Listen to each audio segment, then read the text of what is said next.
Hello there, ladies and gentlemen. Welcome to another edition. We got Paranormal, Cryptid, and Rabbit Holes playing some Hollywood Squares here. Let's see what we got, ladies and gentlemen. Hello, Mr. Decker. How are you doing today? Hey, doing pretty good, guys. Cold, rainy day, but I'm glad to be indoors, that's for sure.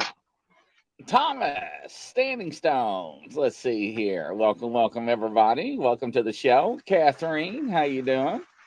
Hey, Barb, sliding into the rear right there, and here she comes along the rail, and we got Pamela. Welcome, Pamela. Yes, so we got something interesting, Crazy Witch and Thomas, something we've been talking about all week. So, yes, and hello there. Giovanni, right? Is that how you say that? Marie Dezelzo? I'm terrible at pronouncing last names. You ought to hear mine. Hello, Lauren. Sean, welcome to the show. Chris, hello. Make sure I get Luna sliding in there. So, Sean and everybody, I was just talking to Decker. So, Decker, tell them what just happened. Well, we have a special guest lined up tonight. He is a law enforcement officer out in the West, and he was going to tell us about some encounters that he has had during his law enforcement years with Bigfoot and their attacks on civilians. As I was talking to him pre-show, he just notified me he got called out on a domestic. He is an active law enforcement officer, so he will get with us as soon as he can. All right. So meanwhile, ladies and gentlemen, he is actually working on the road right now. A domestic can go two ways. From you can show up and say, shut the hell up, separate, and hopefully there's no physical abuse and nobody's going to go to jail, or there's going to be dishes thrown and all hell breaks loose and he's going to be tied up for hours. So let's hope it's one of those ones where it's just a verbal and not physical, and we can get him on the phone ASAP. So, yeah, bearded twins. My beard is actually suppressed Mr. Decker, finally. So, yes. If I just had my tape measure out, I will. I just had mine trimmed a little bit. So, yeah, it is a little bit longer than mine at the moment. Yeah. So, but no. So, Mr. Decker is fully aware of the officer. He knows the officer.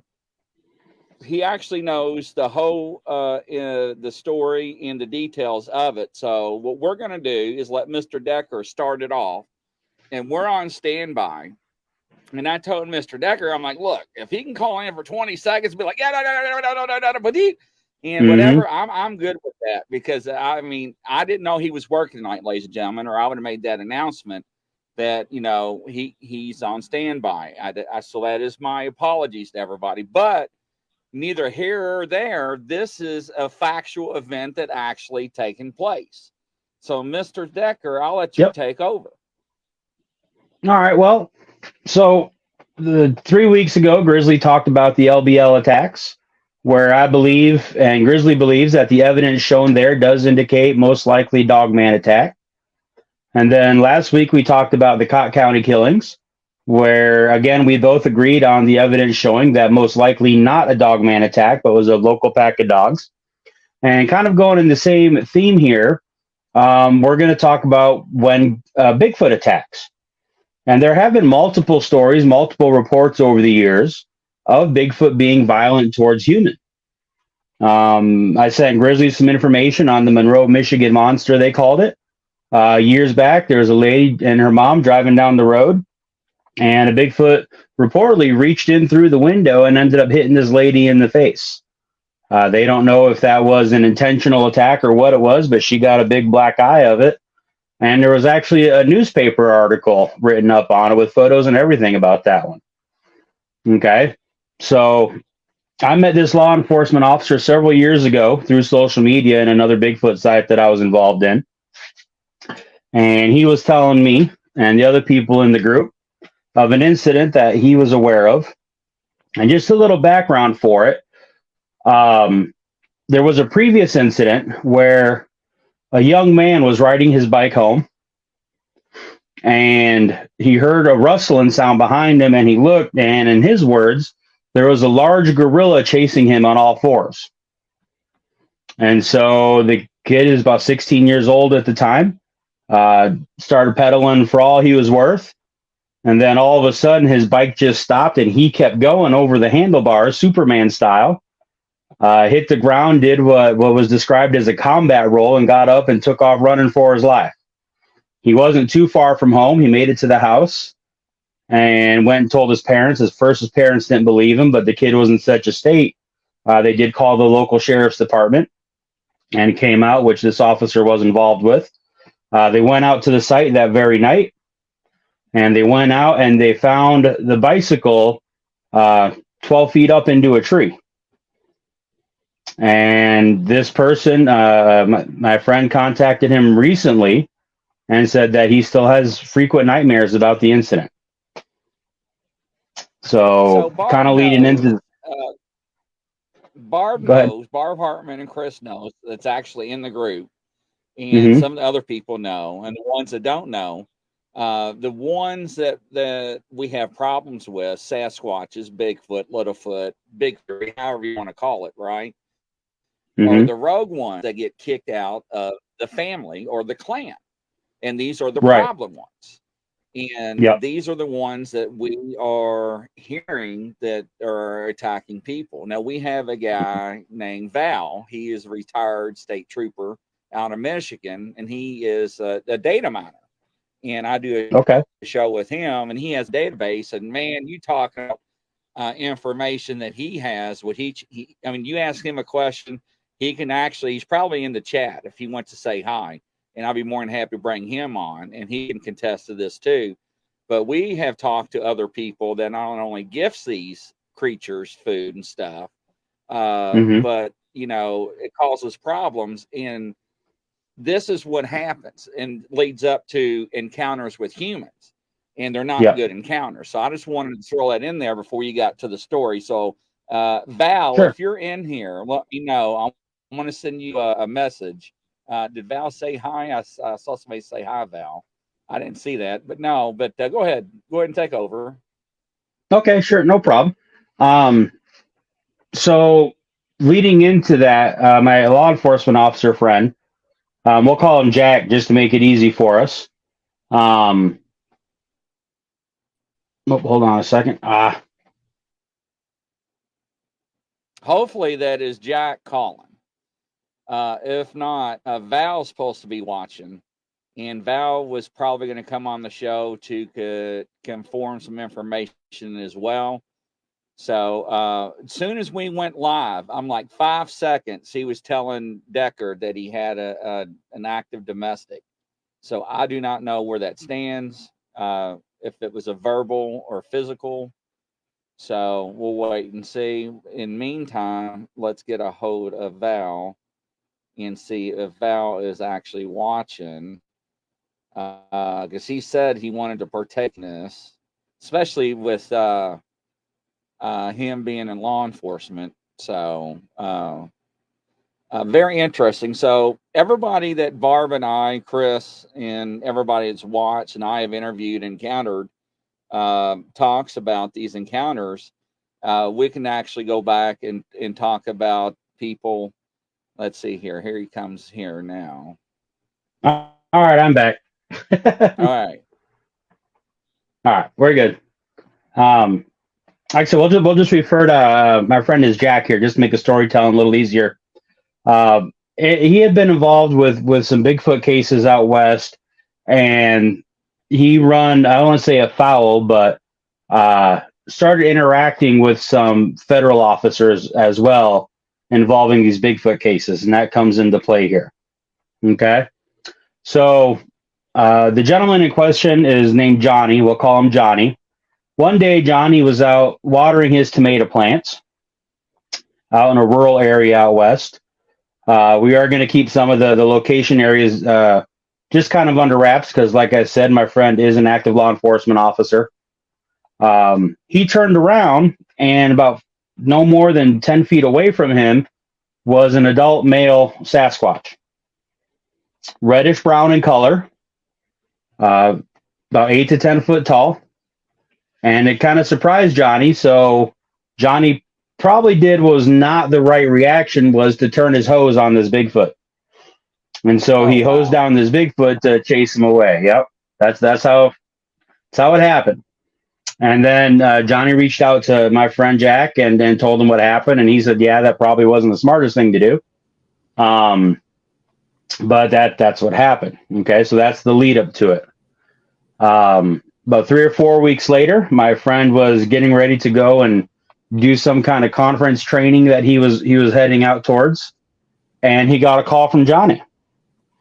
And Johnny informed him that he was laid up in the hospital and asked if my friend Jack could come see him. So Jack's like, all right, dude, we're friends. I'll come check you out. So he went and talked to him, and Johnny was beat up, man. His face was swollen. He could barely talk. His eye was shut up, and he was missing 2 fingers on one of his hands. And he began to relay the story of what happened. Apparently, Johnny was in his house taking a nap, and he woke up to this thing standing over him. The very same one that he had hosed down earlier. And this thing proceeded to just beat the living tar out of him. And the reason he was missing the 2 fingers was this thing bit him off, right down to the palm. Totally bit him off. Slammed him up against the wall, just beat the tar out of him. And he asked my friend Jack to go to the house and go check it out. He said it was about 40 minutes out of the way to the conference. He's like, so not a problem. He went out to check it out, and when he got there, these federal officers were already on site. I'm not sure what led to them knowing the information about the attack. That's something that my friend would have to tell you. But they did allow him to go in, but he had to leave his cell phone behind with the federal officers. They said, you can go in, but you can't take any pictures or anything like that. So he went in, and he said the place was completely trashed. Just things were broken, and a couple of specific things that he said that was really odd to him was, one, he said there was urine all over the wall. This thing marked its territory. He said it wasn't just like a little bit. He said this was like flooded amounts of urine on the wall and then all over the floor, pool and everything. So it was just an insane amount of urine. And then he said there was a tomato can, like stewed tomatoes, and it was bit into. And he said it was amazing how crushed this thing was. And there was a single like fang mark kind of thing in the center of the crease of where it was bit into. And he said it just floored him, because it showed him the power, the biting power, the crushing power that this animal had to be able to bite into a can like that and crease the whole can. So from there, he looked around, checked everything out, and ended up leaving the premises. And Johnny made a full recovery minus his hands, or minus his fingers on his hand. And that's the story of the attack on Johnny and what happened. Val, welcome to the show. Introduce Val. Hello. Hello, Jack Reacher, Grizzly. How you doing tonight? This sounds like This wild... is Decker. Jack Reacher he's actually on an active domestic right now. Oh, okay. So Yep. I wanted you to come in and introduce yourself and do a little speaking too about. Did you hear what happened? The incident? He I just sprayed caught down Potter. a Bigfoot in the garden. He sprayed it down, So and it I want became angry. people to know who you are. Yeah, right. Great for the listeners that don't know who I am or what I've done. I've spent 25 and a half years, basically all my adult life in law enforcement, working in various capacities, state, federal, local. And some of the things that I've done, I've been featured on A&E History Channel as a subject matter expert in the kind of stuff that I did. I've was guest speaker at a few Midwest conferences for investigators across the Midwest, and I wrote a published article in a large Mid-Atlantic Great Lakes intelligence newsletter magazine before I went on to teach law enforcement officers and instruct law enforcement officers at two of Michigan's largest community colleges. And basically, when I was doing that, I was vetted and brought into a large international intelligence group, and that was made up of some of the top investigators from Canada, Australia, Germany, and a lot of the European countries, as well as the United States. I also held a private investigator's license.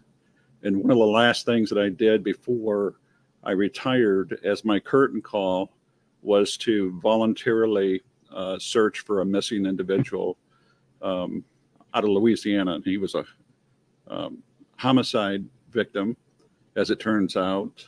And he had been missing for almost 31 years before I jumped into the fray. And upon my conclusion, I did find him. It took me 21 months, and I found this individual, brought his remains back to his family in Ohio.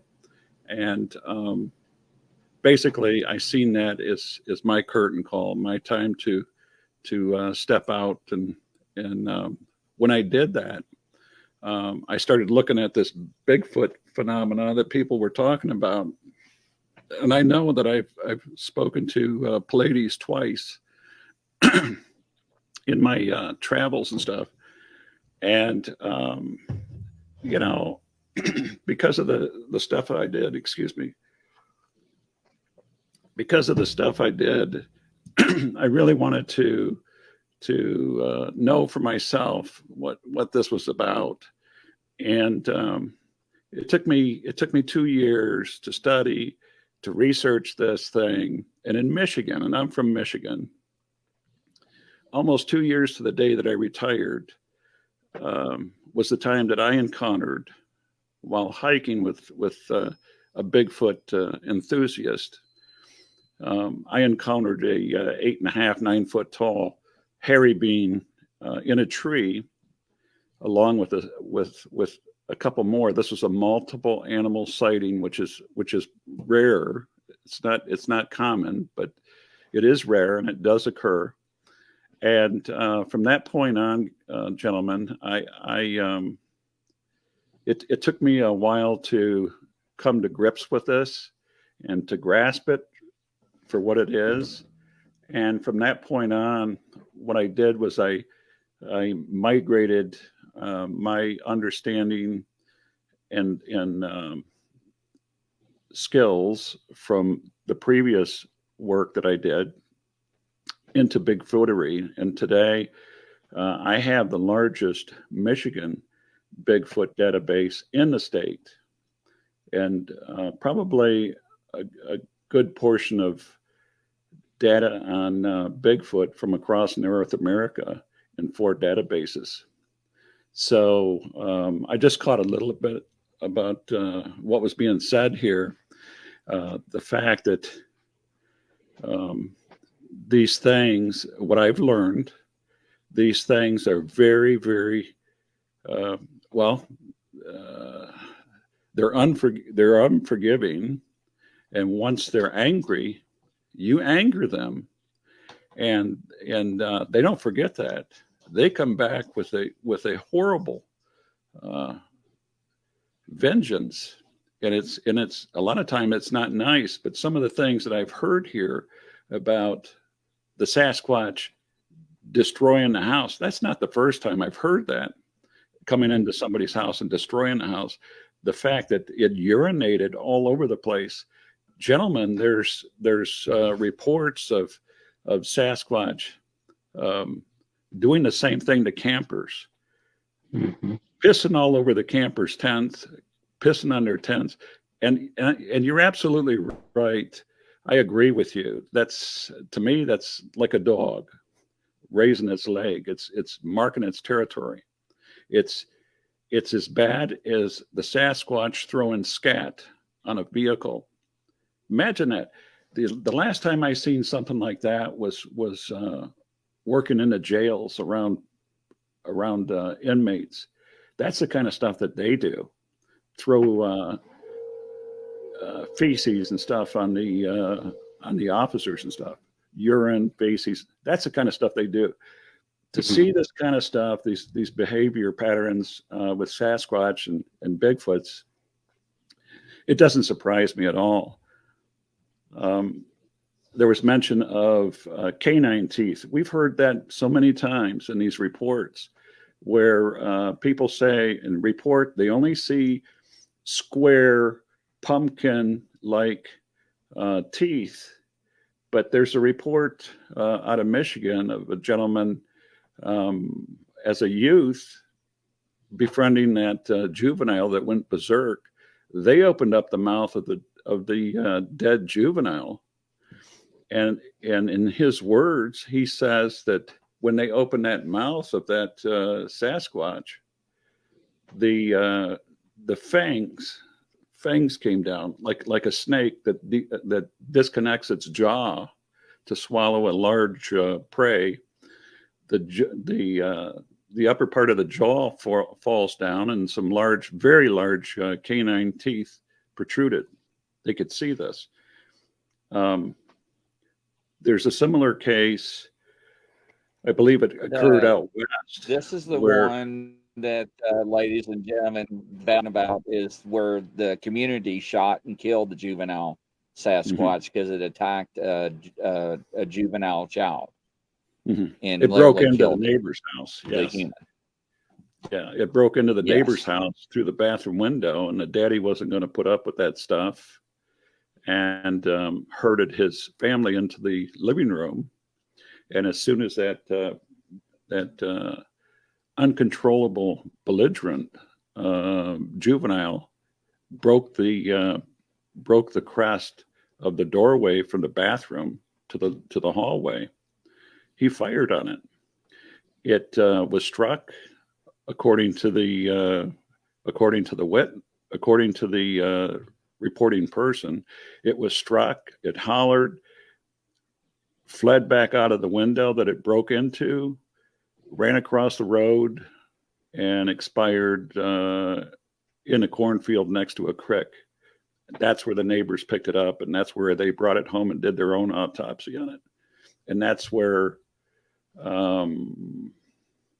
this gets a little shady and a little dark and stuff, because the kids, being kids, they took pictures of this and took it to school as show and tell. And they got visited. The whole family got visited, and it was a pretty unbelievable event after that. So from that point on, he said, the little boy, now a man, says that when he came home from school,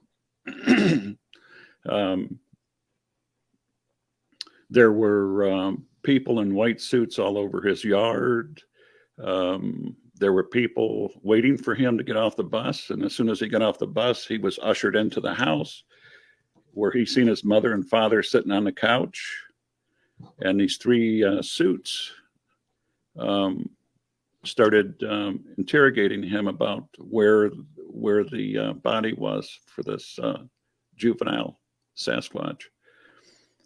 At one point, he says that the National Guard, there were 6 National Guard present at the time.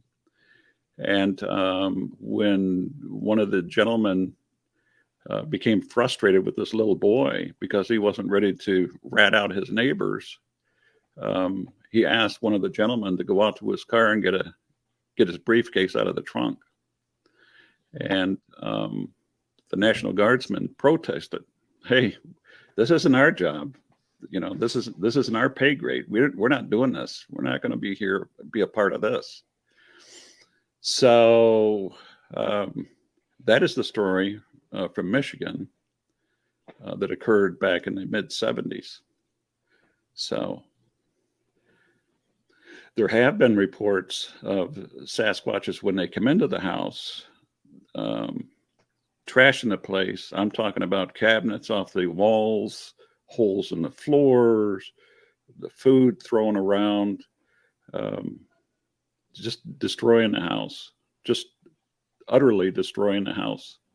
And another report, a companion report of a hunter who says that he was chased from his campsite when his horses disappeared, or the backs of the horses were all broken. The dogs were destroyed and thrown in trees. And when he fled on a horse, the only horse that he had, he came back and he found his cans. The coffee pot was twisted in half. So pretty remarkable things to sit back and listen to people talk about bubble baths and pets and friendlies and stuff. I'm sorry. It comes to a point where you have to put the butter on the bread and call it like it is. And these aren't pets. These aren't pets. These are wild creatures. They are what they are, and we just live with it. Do what you can. Don't bait them. Don't give them food. What do you think about the federal agents being there, Val, so quickly? Well, that's similar to what Randy was saying from Michigan. Same thing happened to him. I mean, there's been reports of, when I look at these reports, I look for key words, and a lot of the flagged words and stuff that I look at in these reports, for instance, clothes. This has come up quite a bit. Some of the reports say that the Sasquatch they've seen had a necklace or a bracelet. Disconnected. And Bluetooth connected. And there's thought that some of these may even have some type of bracelets, similar to prisoners. When prisoners are braceleted, you see them wear a boot on their leg. So there's some type of GPS monitoring of some of these things. So it's very possible that wherever they're at, somebody knows where they're at. Somebody's tracking them. That's my opinion.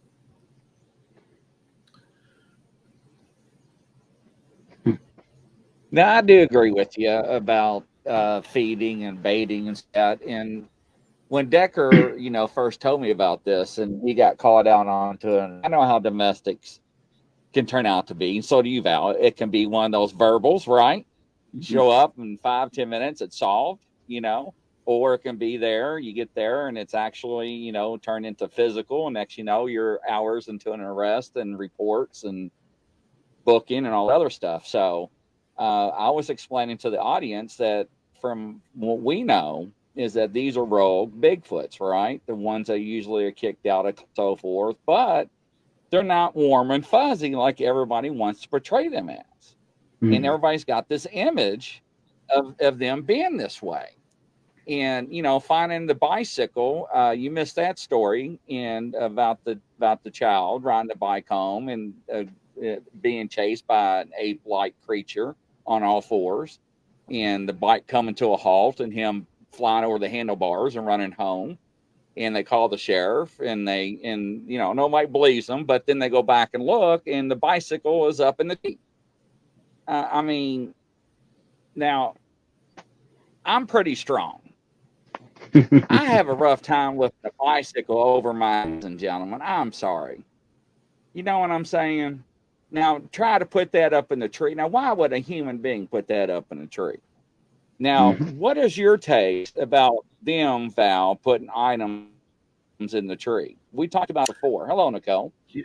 Yeah, as you know, I've written a long thread on what I call trophies and ornaments, and I listed a whole list of items, animate and inanimate objects that are found in trees. I'm talking about um, animals, bear, cougar, wolves, coyotes, cows, horses, goats, sheep. I'm talking about all kinds of stuff, including people. People are found in trees too, don't you know? In addition to that, we have clothes, we have hubcaps, tires, bicycles, uh, tents, hoses, garden hoses, even bales of hay. Try to pick up a bale of hay and swing it over your head. When you see a bale of hay, I there's a have. re- there's a report. There's a report of horses thrown in trees. Horses.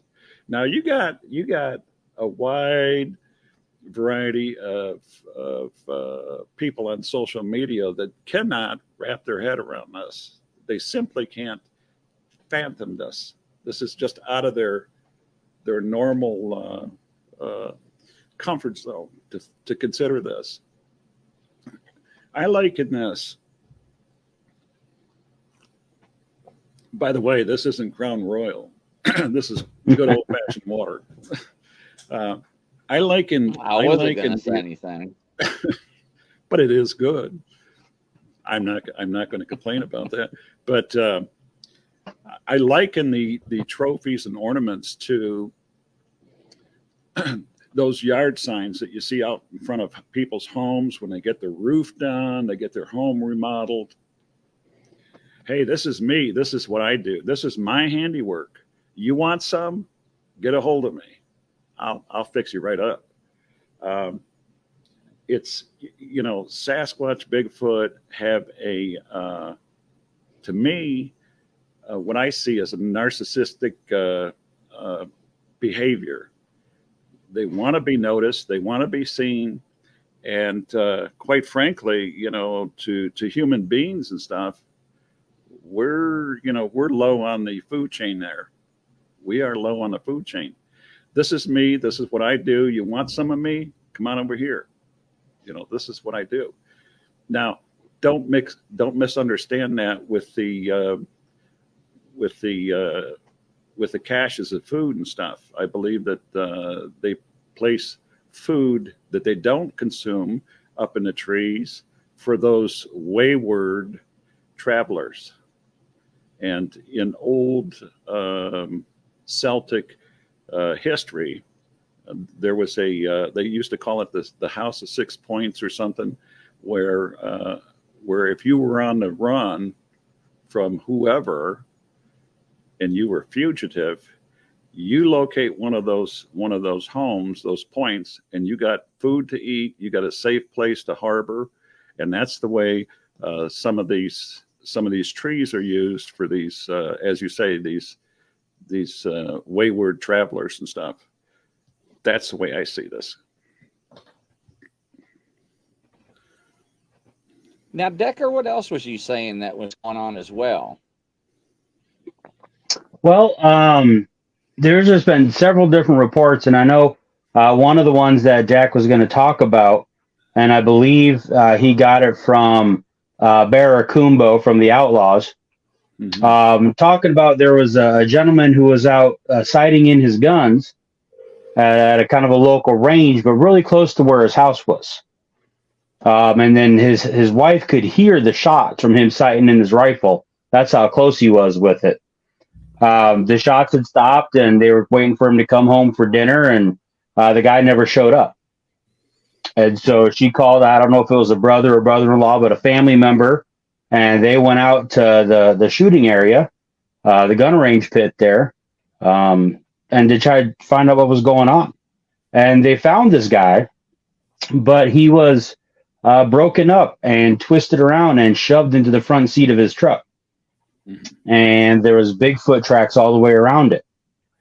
And they kind of did some looking around, and what they discovered was up on top of the gravel pit area, because usually when you go sighting in a gun like that, it's like in a gravel pit where there's backdrop and all that. So up on top of this, they had found a blood trail, and they followed the blood trail back down the ridge there into a area behind it, and then it appeared to be the site of where this guy was attacked and killed. And the story that the tracks and everything told was that the guy had been sighting in his gun, which they had heard, and they believe one of these creatures appeared up on top of the ridge, and he shot him. And the creature went down behind the ridge, so he went to trail it to kind of see what was going on and what it was, and he was ambushed by other creatures there. And they killed him and then shoved him back in the front seat of his truck. And I think that's just, man, I couldn't even imagine, because I don't know how many times I've been out sighting in guns at the gravel pit. And Val, my family comes from Michigan, and we were up in the UP, and that was a commonplace thing for us every year. You head out to the local gravel pit. We didn't really have gun ranges, and it was just absolutely an amazing story of retribution and vengeance, and they just weren't playing around with this guy. Well, Jason, gravel pits are one of the flagged groups that I look for when I read these reports, and stuff, because there's an awful number of reports that point out gravel pits.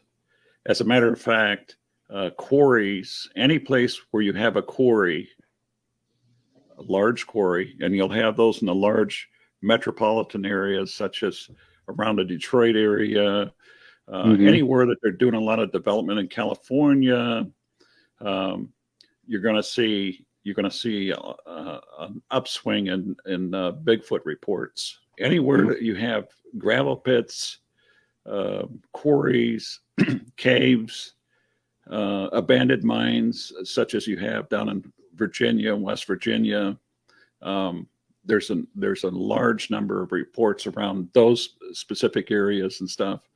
And recently, I just posted a picture from Ionia, Michigan, where we went out to take some reports, and the reports were this house close to between a large river and gravel pit.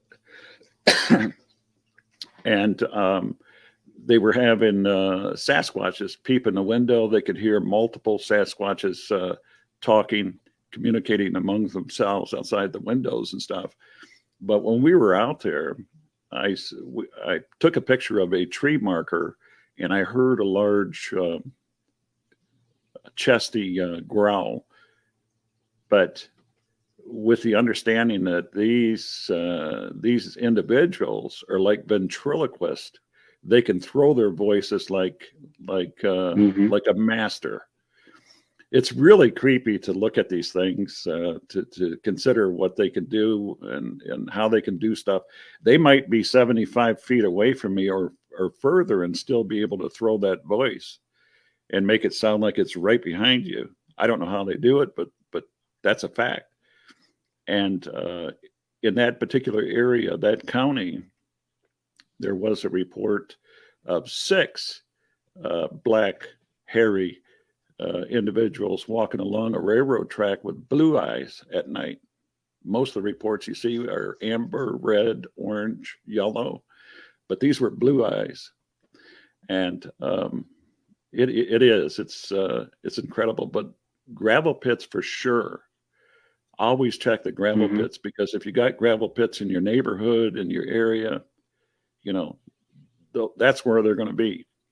And it's my theory that the quarries are important, because when they break open those veins, and we know they do because they fill up quite quickly, and a lot of these companies will abandon these quarries and have a man-made lake right in the middle of a regional populated area and stuff. And then you start getting reports that come out of nowhere. So that's my feeling on these things. Yeah, ladies and gentlemen, Yeah, that makes a lot of stay sense. tuned. We'll be right back.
By Western Kentucky Bigfoot and Paranormal Investigations LLC by Don Wadden.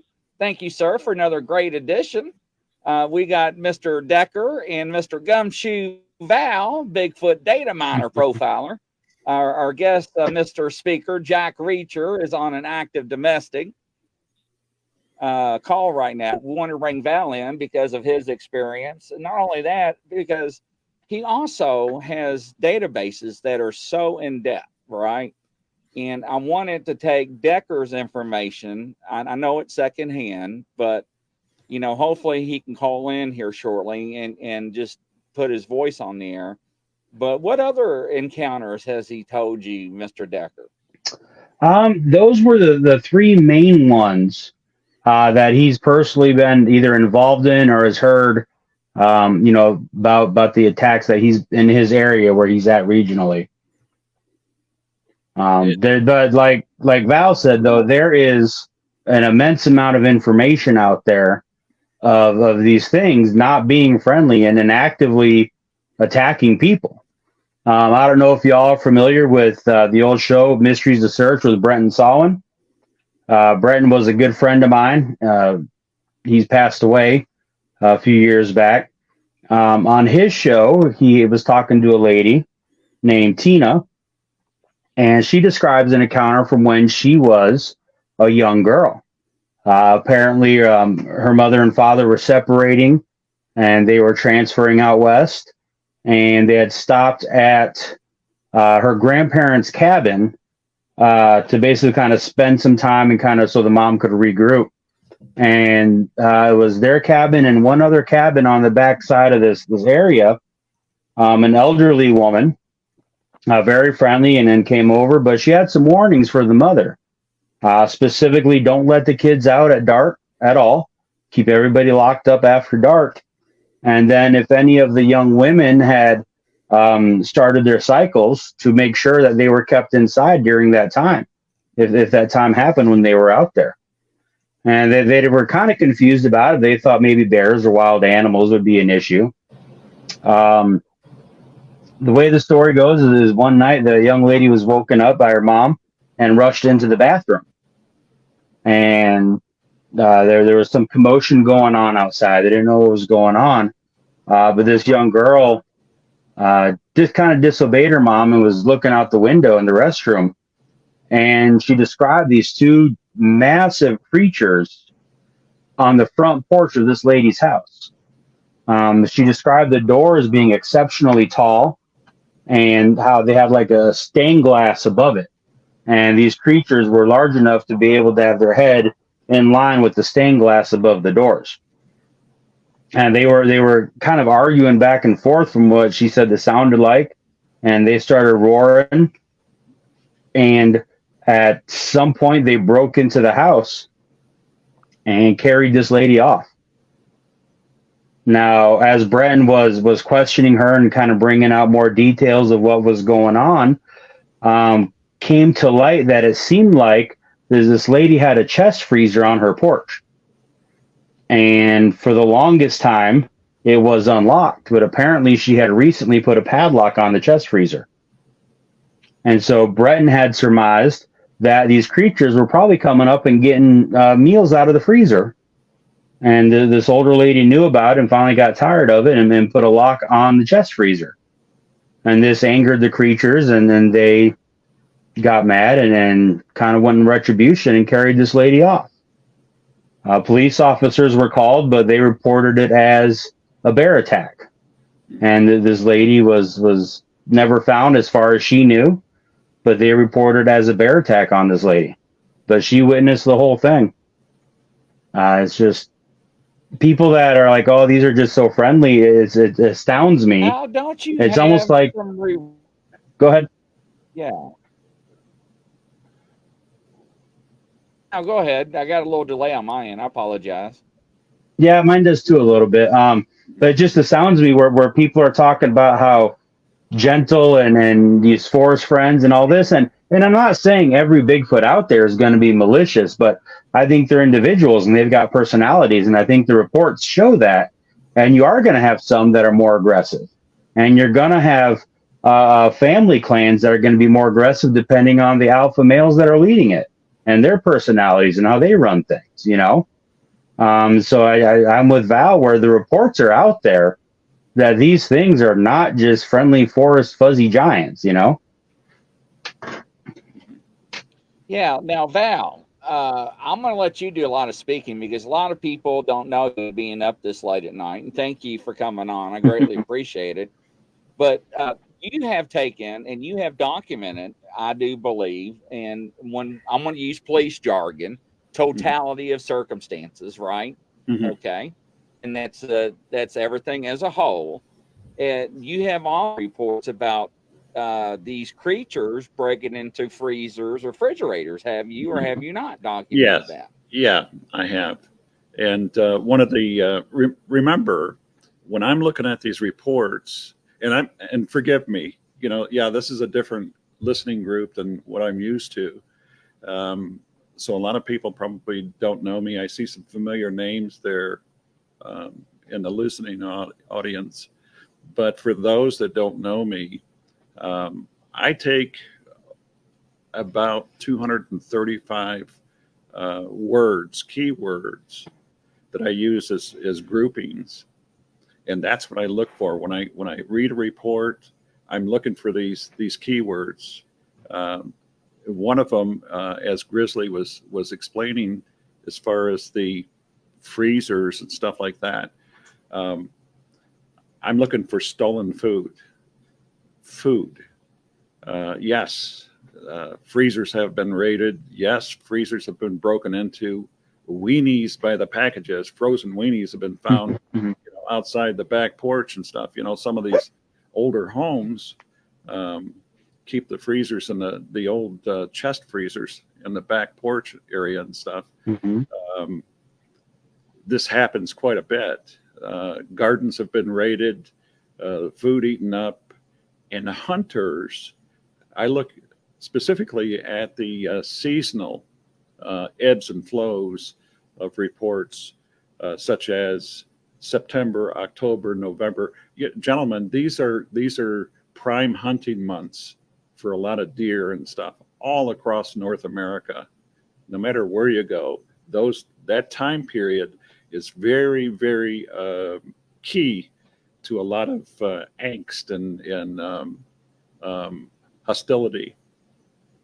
It's within that 3-month time period that a lot of conflict arises between man and animal.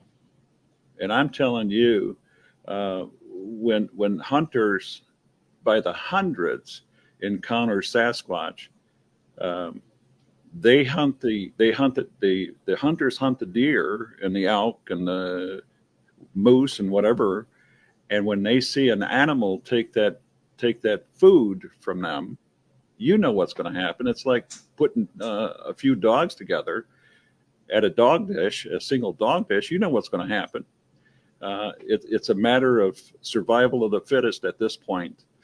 But this will only get worse as the resources diminish, whether to drought or whatever. Just let your mind imagine.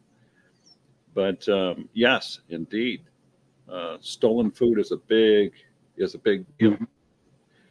And some of the Indian. So I want to address, Val, with you. Yolanda just asked a question, and she said it'll be interesting to find deer hunters that see anything. They do, ladies and gentlemen. They will be hunting in tree stands, and I have reports that they will shake them in the tree stands. I have reports that they will drop a deer while they were hunting, and the Sasquatch will come out of nowhere, pick up the deer, sling it over their back, and just walk off with the deer. And the deer hunter's like, what the hell? And they don't know what to do, and they freak out and never go back in the wood. This, ladies and gentlemen, actually happens. These encounters happen. These are document encounters. Now, ask Val, or I will, since you all came, what do people in law enforcement call Sasquatches in reports? They, in law enforcement, the community, you don't hear the word Bigfoot, Sasquatch. What do you hear? You hear bear. Bear, Sasquatch, Bigfoot, Sasquatches is the tacit understanding for bear. When you see bear on a report or in a news article and stuff, think to yourself, these things have been called wild men. They've been referred to as bear. Even today, you'll see that, where the misidentification is incredible. But, law enforcement don't have to be honest with people. The courts have ruled that. They can use deception and deceive, and it's perfectly legal in law, the way we see it. But for them to use the word bear in place of Bigfoot, Sasquatch is perfectly, to me, it's perfectly understandable, because a lot of people that aren't familiar with this topic, if you show them a picture of a bear and a Sasquatch, they'll tell you it's a bear. They'll swear up and down that they see a bear. This happens all the time. So, when it comes to Sasquatch, Bigfoot, you will see it's a bear or it's a wolf. It'll be anything but a Bigfoot and Sasquatch. You don't mention that name. You don't mention that word. You don't talk about it. And incidentally, for Jack Reacher, it was a domestic call that I was seriously hurt one time trying to protect a woman, and I think I was sent home and taken to the hospital with a possible concussion, and I had to be observed, because of the head injury that I received. But it's very dangerous, that kind of stuff.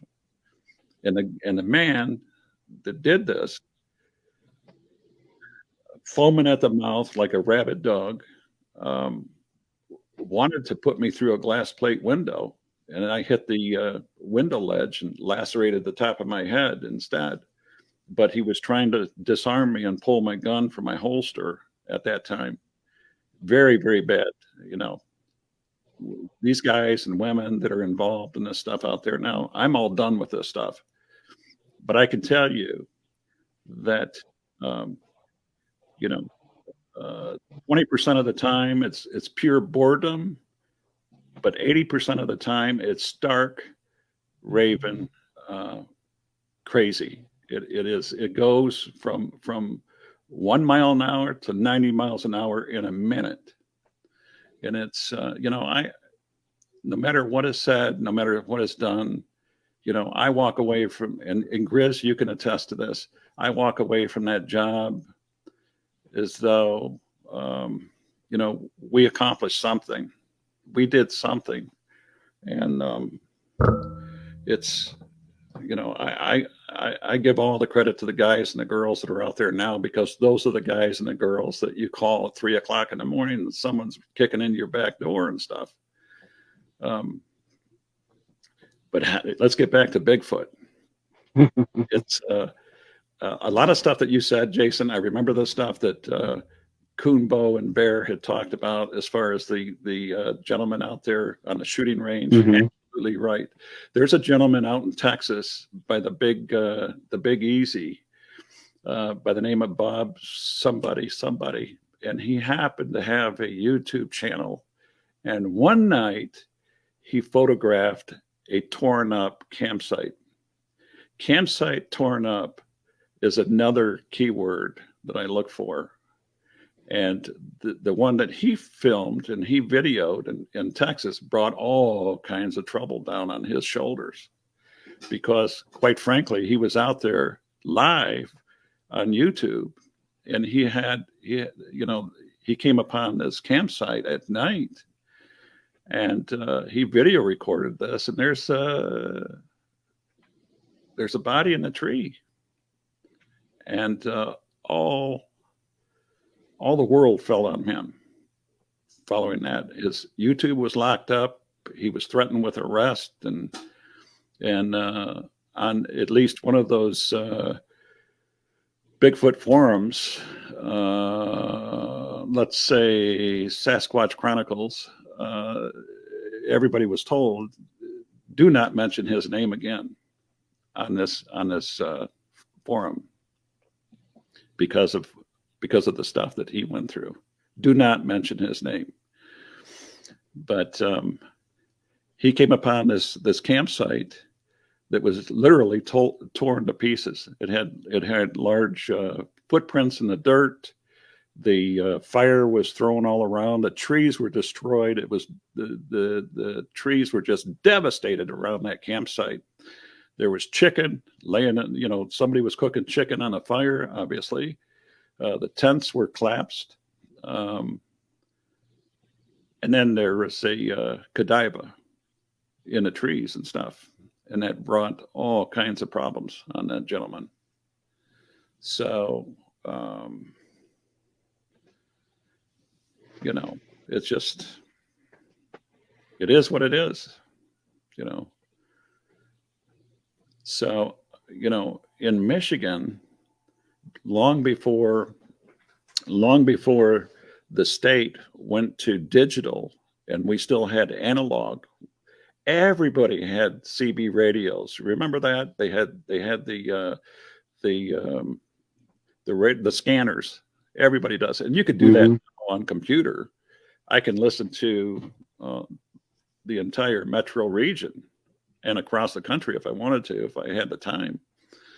But a lot of the Bigfoot reports came from a lot of these, I don't know, senior citizens, listeners that sat home in the rural areas and listened to the scanners.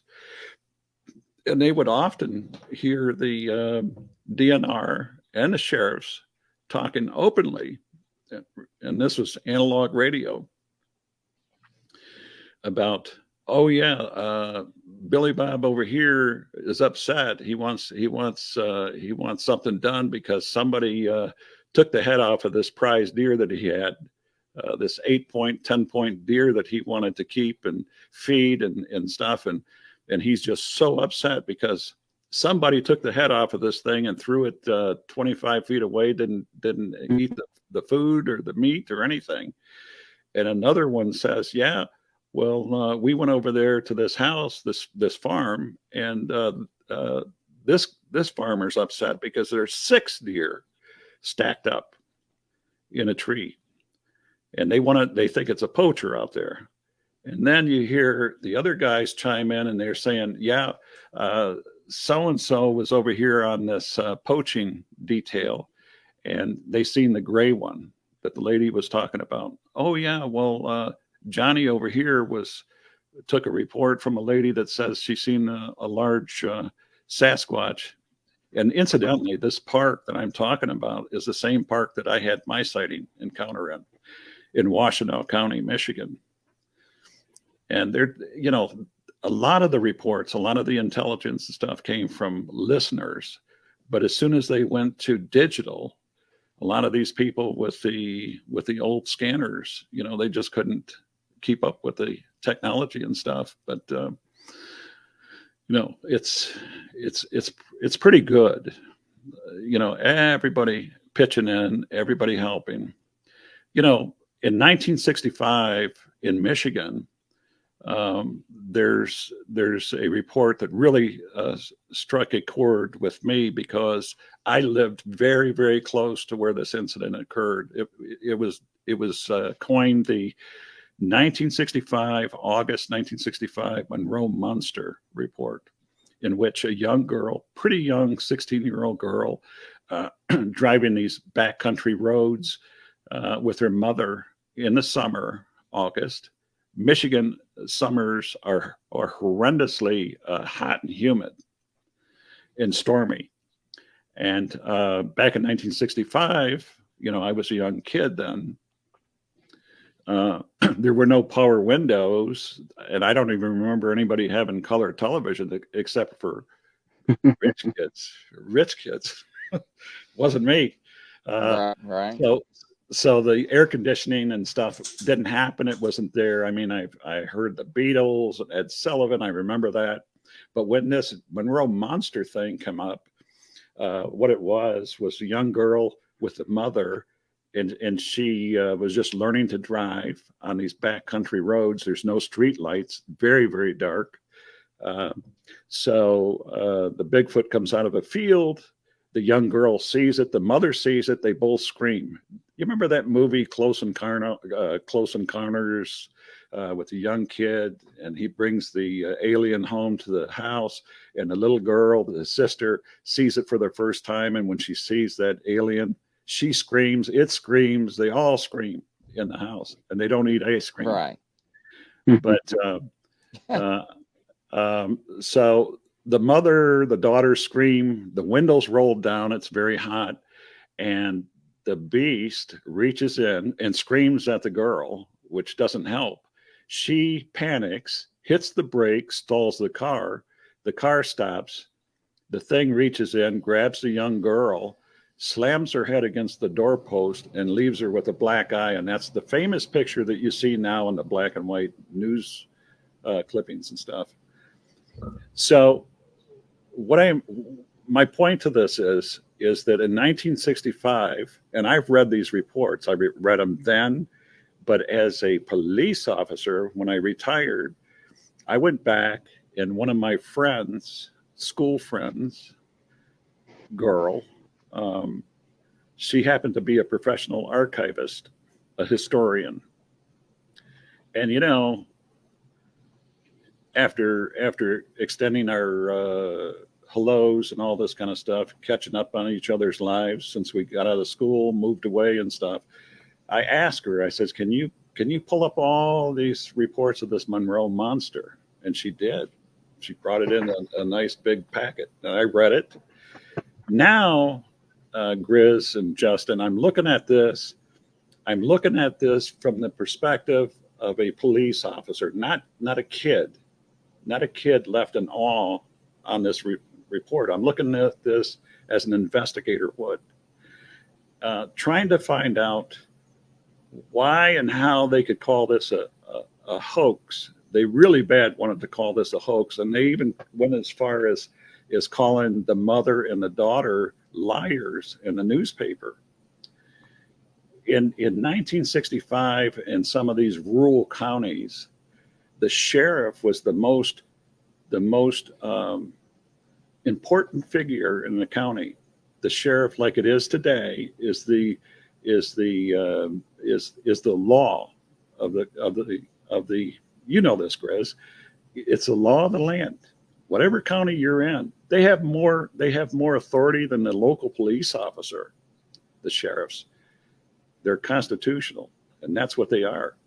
So the sheriff knows everything in the county in 1965. He knows who died, who went to jail, who's cheating on who. He knows everything, everything. And back then they put that all in a newspaper. So when he's questioned about this monster report, he says, "Oh no," he says, "I don't know anything about a monster report, but we did get a report of a bear in the southern county." Remember what I said about bears, gentlemen? We did have a report of a bear. There hadn't been any bear reports in southern southeast Michigan in decades. We did have a report of a bear, though. So I'm looking at these reports, and for a while, a lot of the local businesses, they sprungboard off of that excitement because it drew a lot of people from Detroit and Ohio, from the freeways into this small rural area, and they were all looking for the monster. They came out with sticks, they come out with guns, they come out with hoes and forks and everything that you can imagine, and they're looking for the monster. So it came to the point. I suppose, you know, some of the wealthier people, the more affluent people, seen this as a negative. You know, we don't want this. You know, this is bad for our business. This is bad for our product. This is blah blah blah. We want to shut this down. So it just so happened, and I'm going to tell you something right now, gentlemen. I'm not a believer in coincidences. There's no such thing as coincidences, none whatsoever. Happenstance once, coincidence second, and the third time it happens, it's enemy action. That's what it is. There's no such thing as coincidence in this world that we live in. Everything is purposeful. Everything that you see, that you touch, that you hold, that you love is purpose driven. There's a reason for everything. That's the way I look at this. That's the way I look at life. So while this monster mania is going on, it just so happens that a neighboring community that has a large popular recreational park, they feature a caveman in effigy, a large figure, much like the big boy that we've seen on the big boy restaurants. This is a caveman monster-like effigy. Well, it just so happens that this gets stolen, and that makes news. We're gonna try to look here, don't look over here, look over there at this stolen monster, and we'll laugh about it and chuckle about it in the news. So the caveman effigy disappears, if we get this straight, and turns up pretty close to where this Monroe monster incident occurs. Pretty close. So a couple sheriff deputies are sent out there to take the report. This is stolen property now. Now it's recovered. And so the sheriff deputies in recovering the stolen property, which is a crime, so it's evidence. You hold it until you can charge somebody with theft, and or until the owner comes in to claim it. And if you got a suspect, then you make an agreement with the owner that you'll return the property as soon as the case is adjudicated.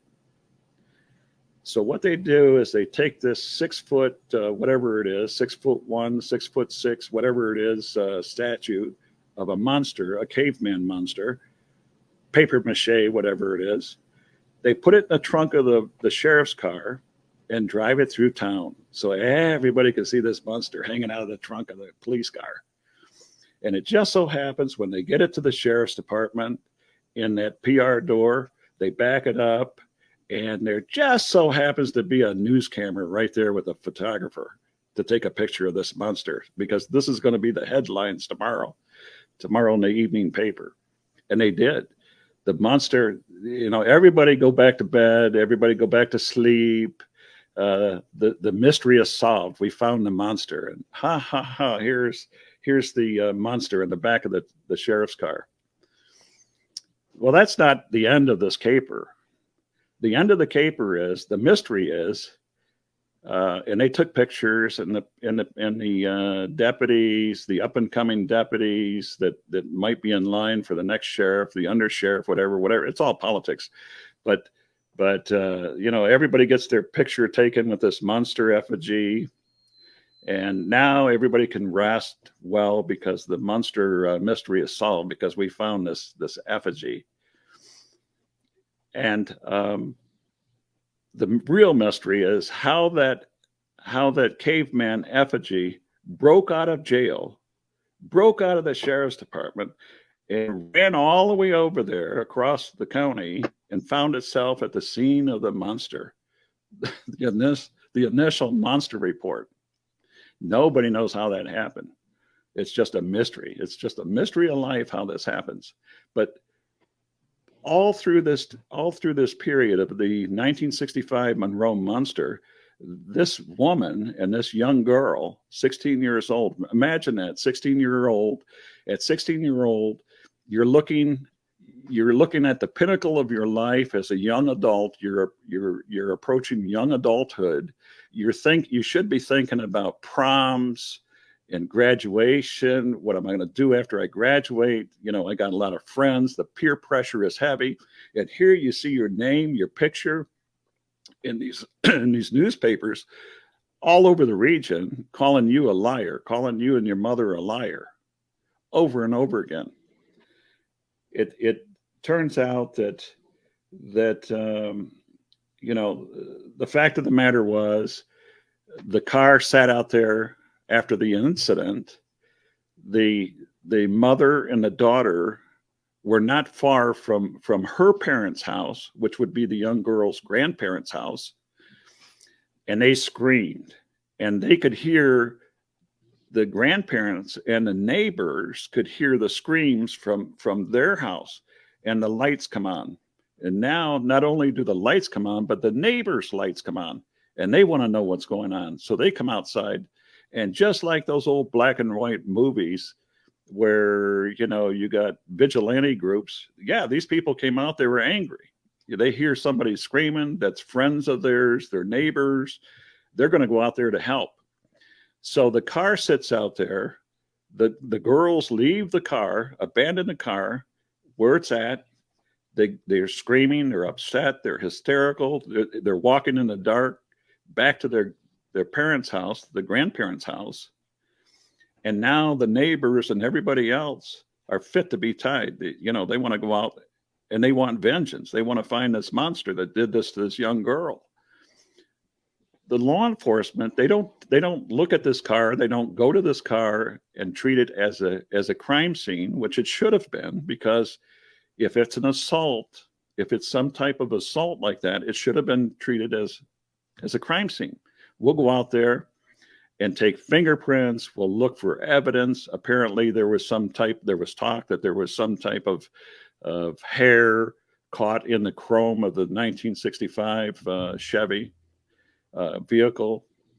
And it was later published that, we went out there and looked, and hours later, days later, we went out there and looked, and the hair that we seen in the chrome was Brussels. Horse Brussels, like horsetail Brussels from a paintbrush. So you could see the way the investigation was going.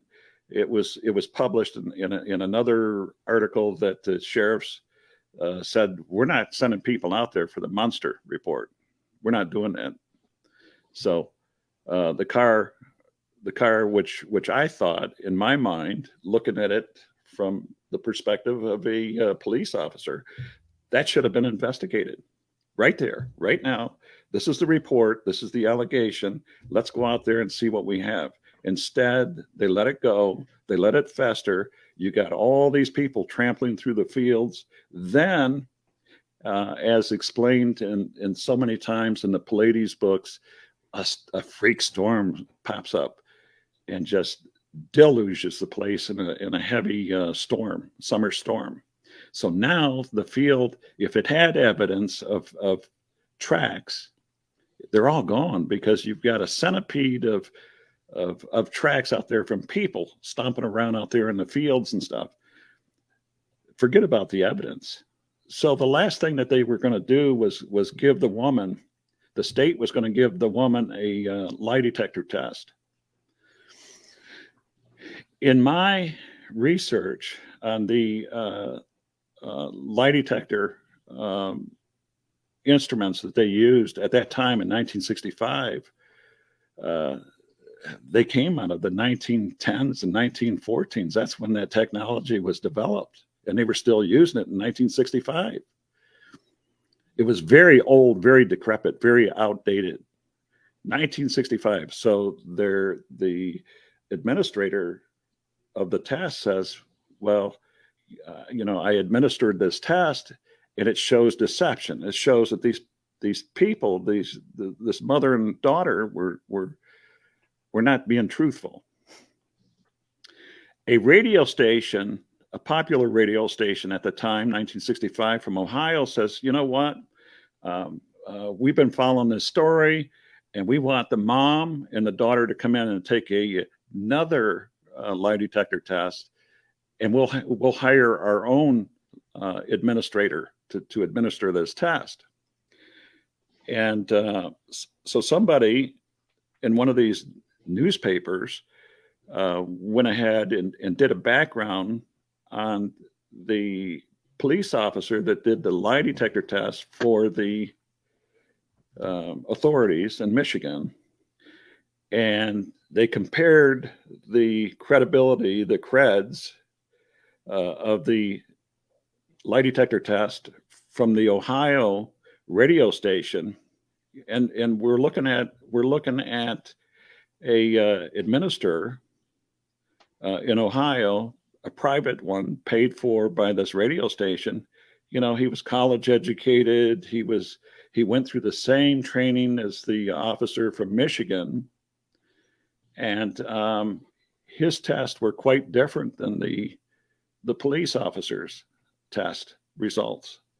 And his test, in his mind, and his opinion was, yes, these women did see something. In fact, they were being truthful. So, given all this stuff together,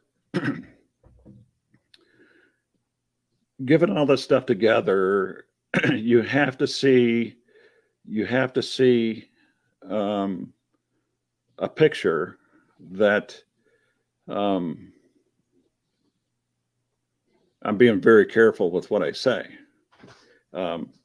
You have to make up your mind and use some discernment. Why would somebody refuse to see something and refuse to publish it and call it as it is, guys? Unless they didn't want people to know. And here's another thing. In the research and the work that I did on all this information that I got, there was a state trooper that was quoted in the newspaper as saying, we tried to keep this secret and it just got out of hand. It passed around like a wild cold.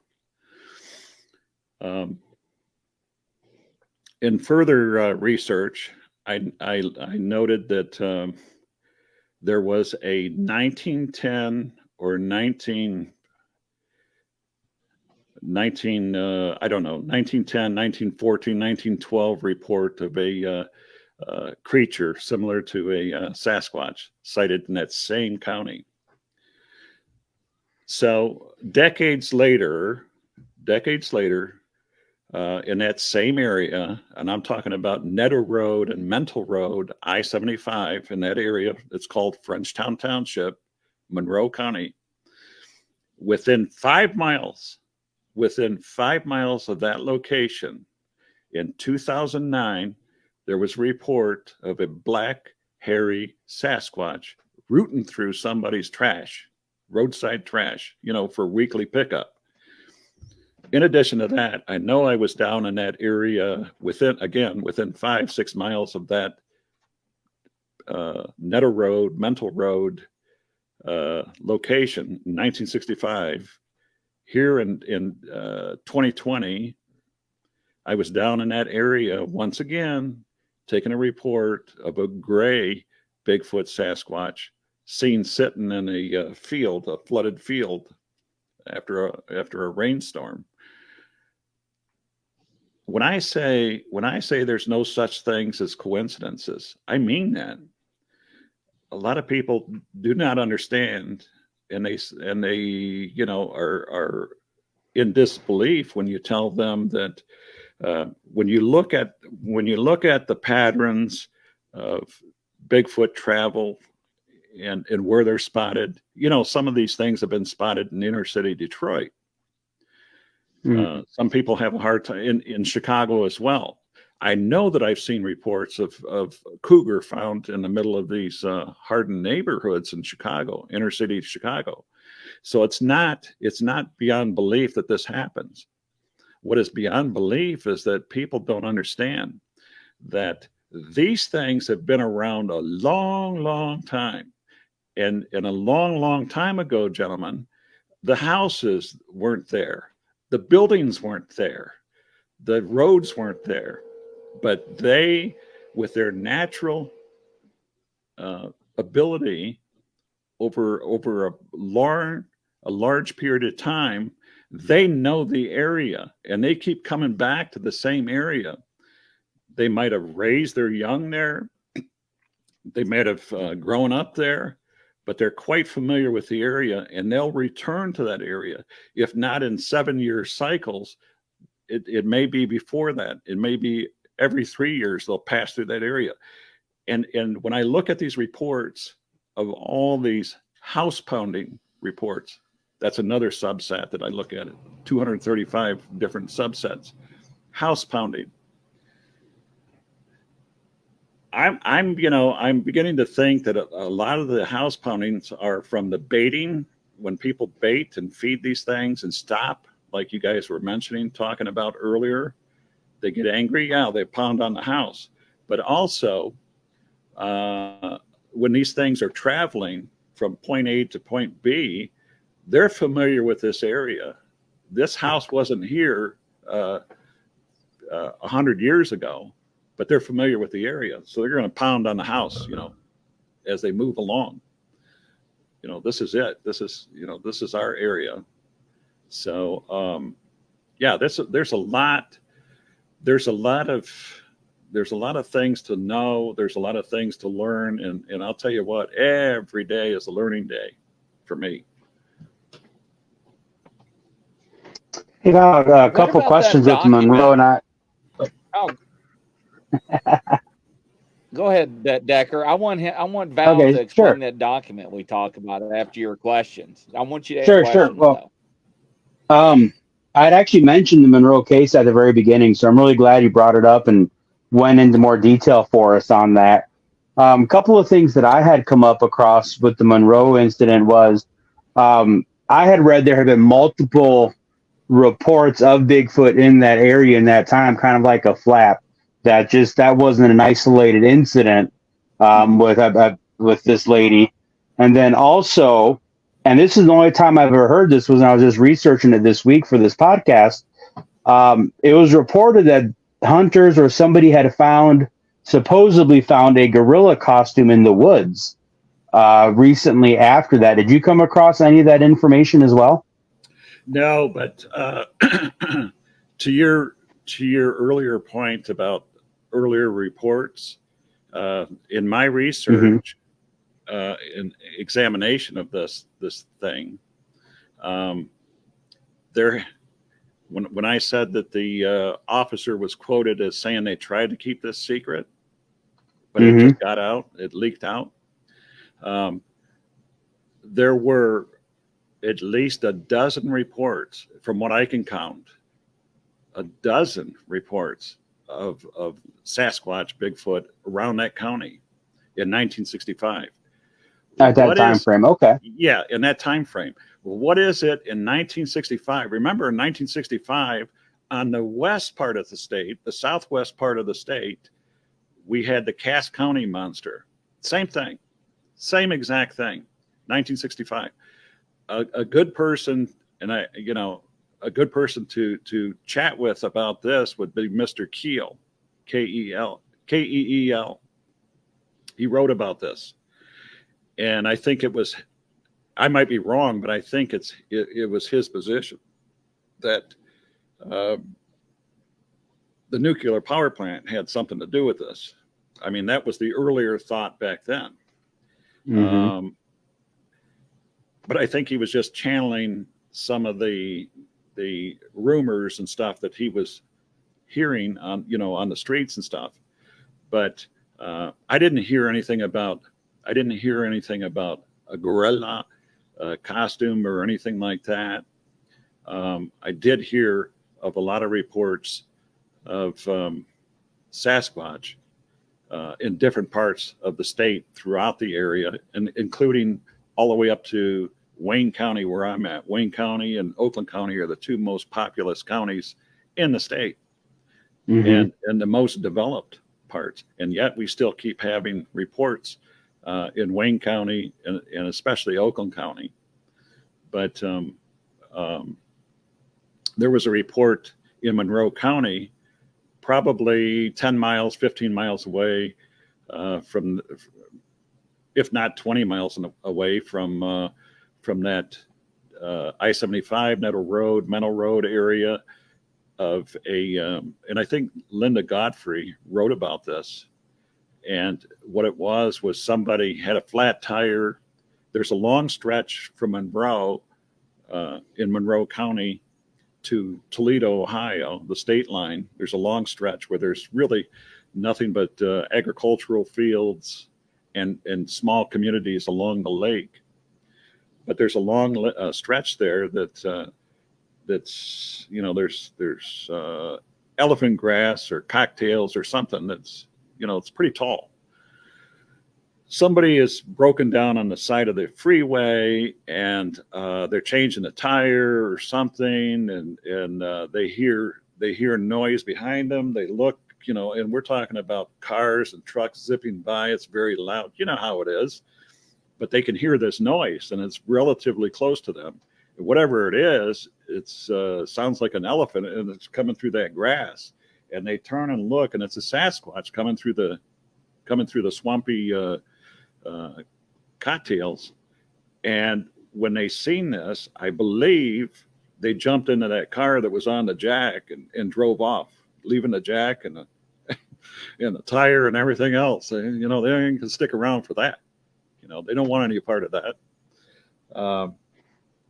And I've seen reports. I've taken reports down there. I've taken reports. I've seen the reports of people on the cusp of on the northern end of the county towards Wayne County, and we still get reports of Sasquatch sightings all in that area. So it's still an active area. There's a report in Downriver, Detroit area, which is very, very populated and developed. There's no forest. There's no state parks or anything like that. We have metro parks, but there was a report, and I wish I would have gotten more information on it, but there was a report of a Sasquatch on a railroad track. Railroad tracks are another Big time sighting points. Sasquatch is believed to be linear, like a wolf. A wolf is linear. They follow straight lines.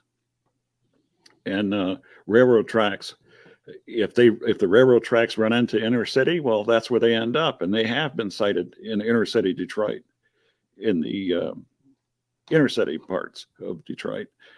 And so on this particular instance, there were 3, 4, 5 police officers holding up traffic at a railroad crossing. And according to some witnesses, they seen a hairy, probably 6 foot, 6.5 foot being acting crazy, probably scared. I mean, there's a lot of attention, a lot of lights, and the officers were videotaping this.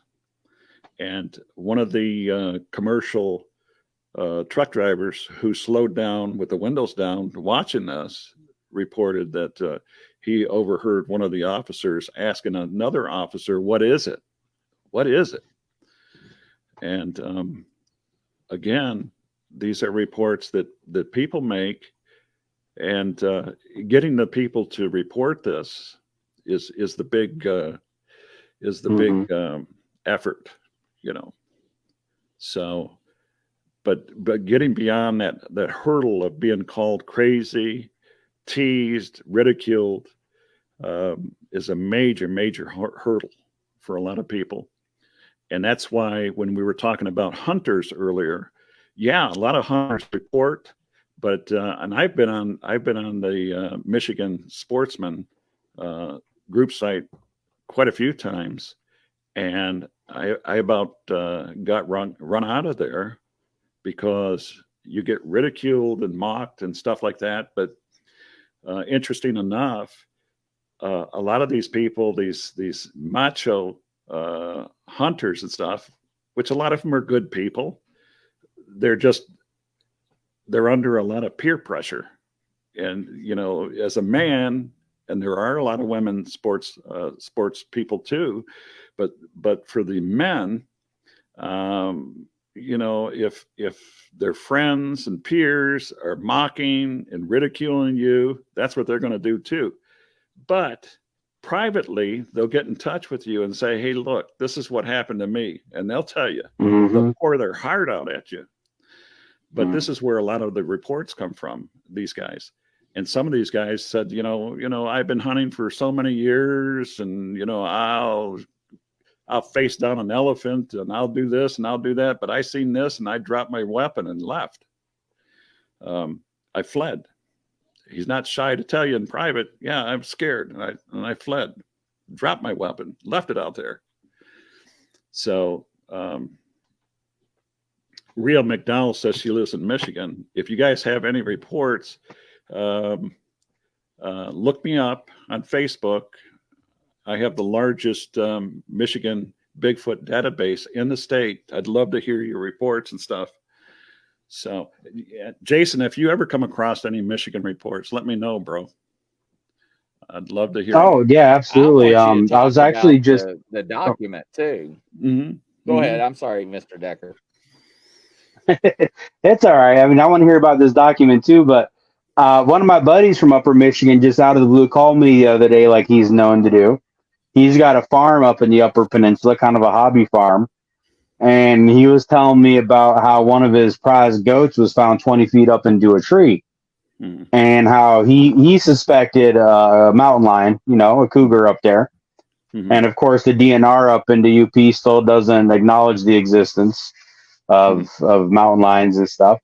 And I said, well, you know, Thomas, mountain lions don't generally do that with their prey. They catch them in the ground, they bury them with a little bit of leaf debris kind of a thing, and they come back to feed on it once it's kind of rotted a little bit.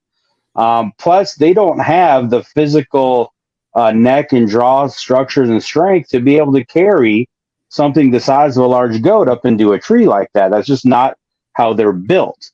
That's generally a leopard trait when they catch their kills. And I said, you know, that's a Bigfoot thing, man. Like, that's kind of one of those traits that we look for.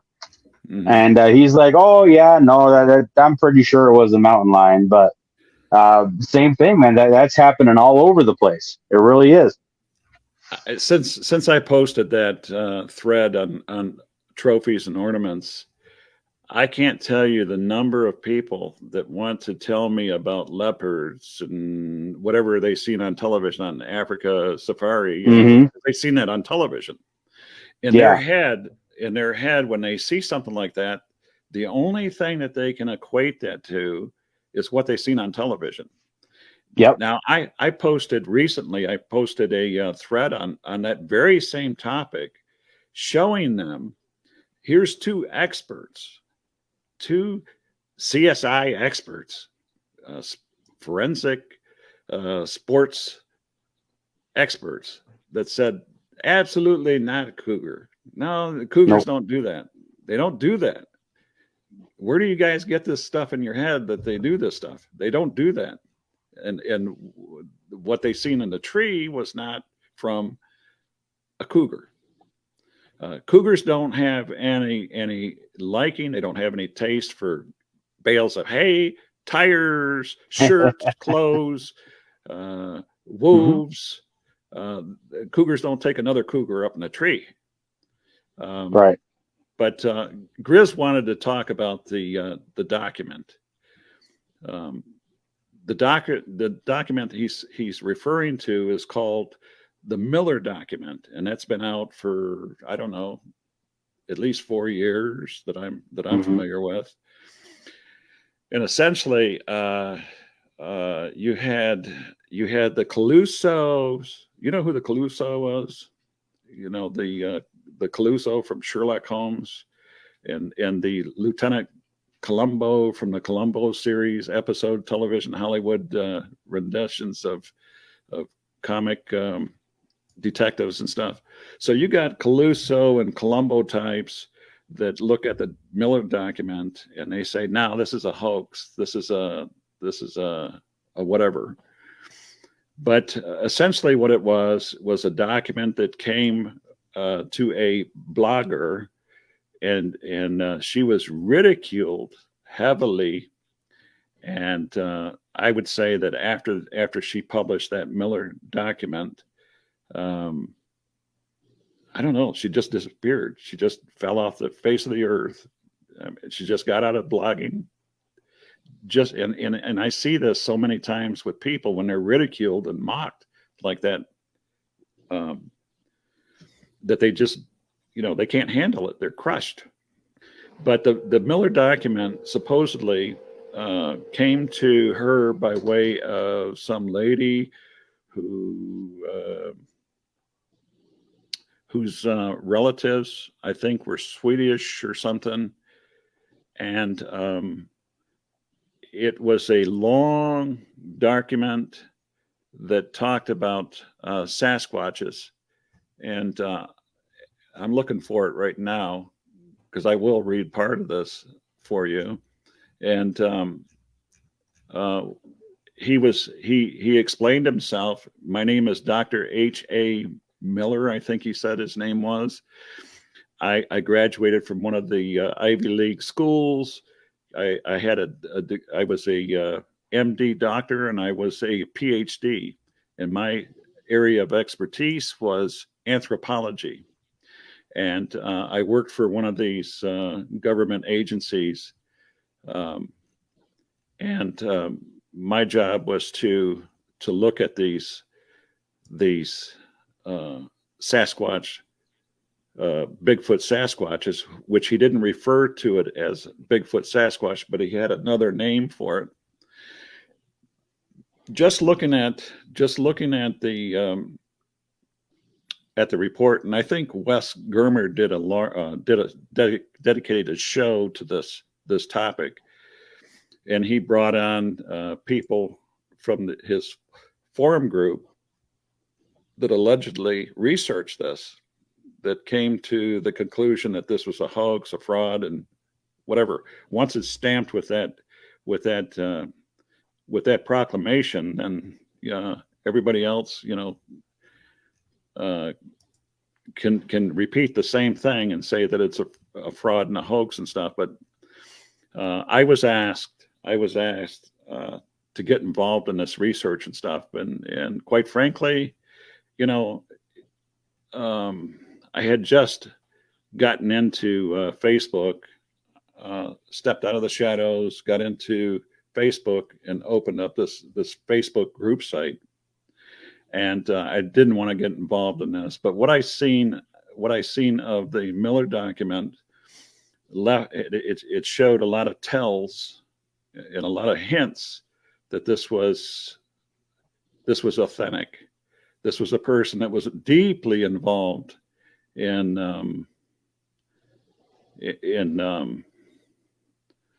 what he said he was involved in, and that the fact that these guys, these amateur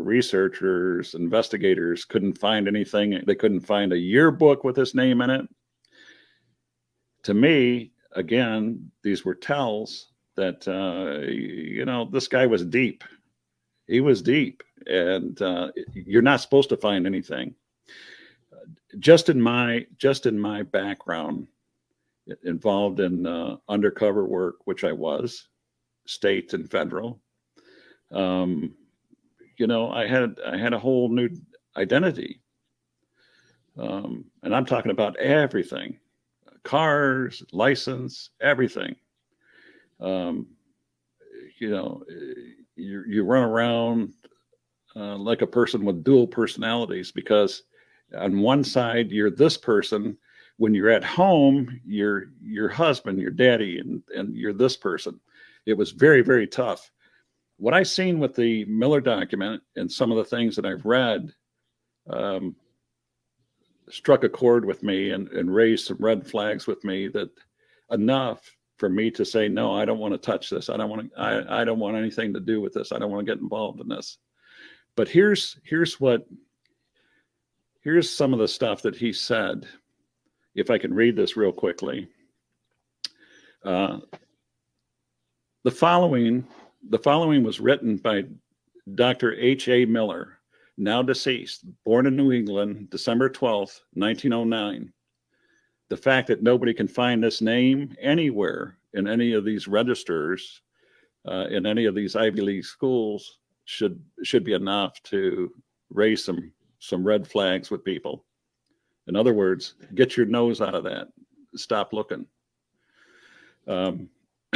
So this is Mr. Miller talking.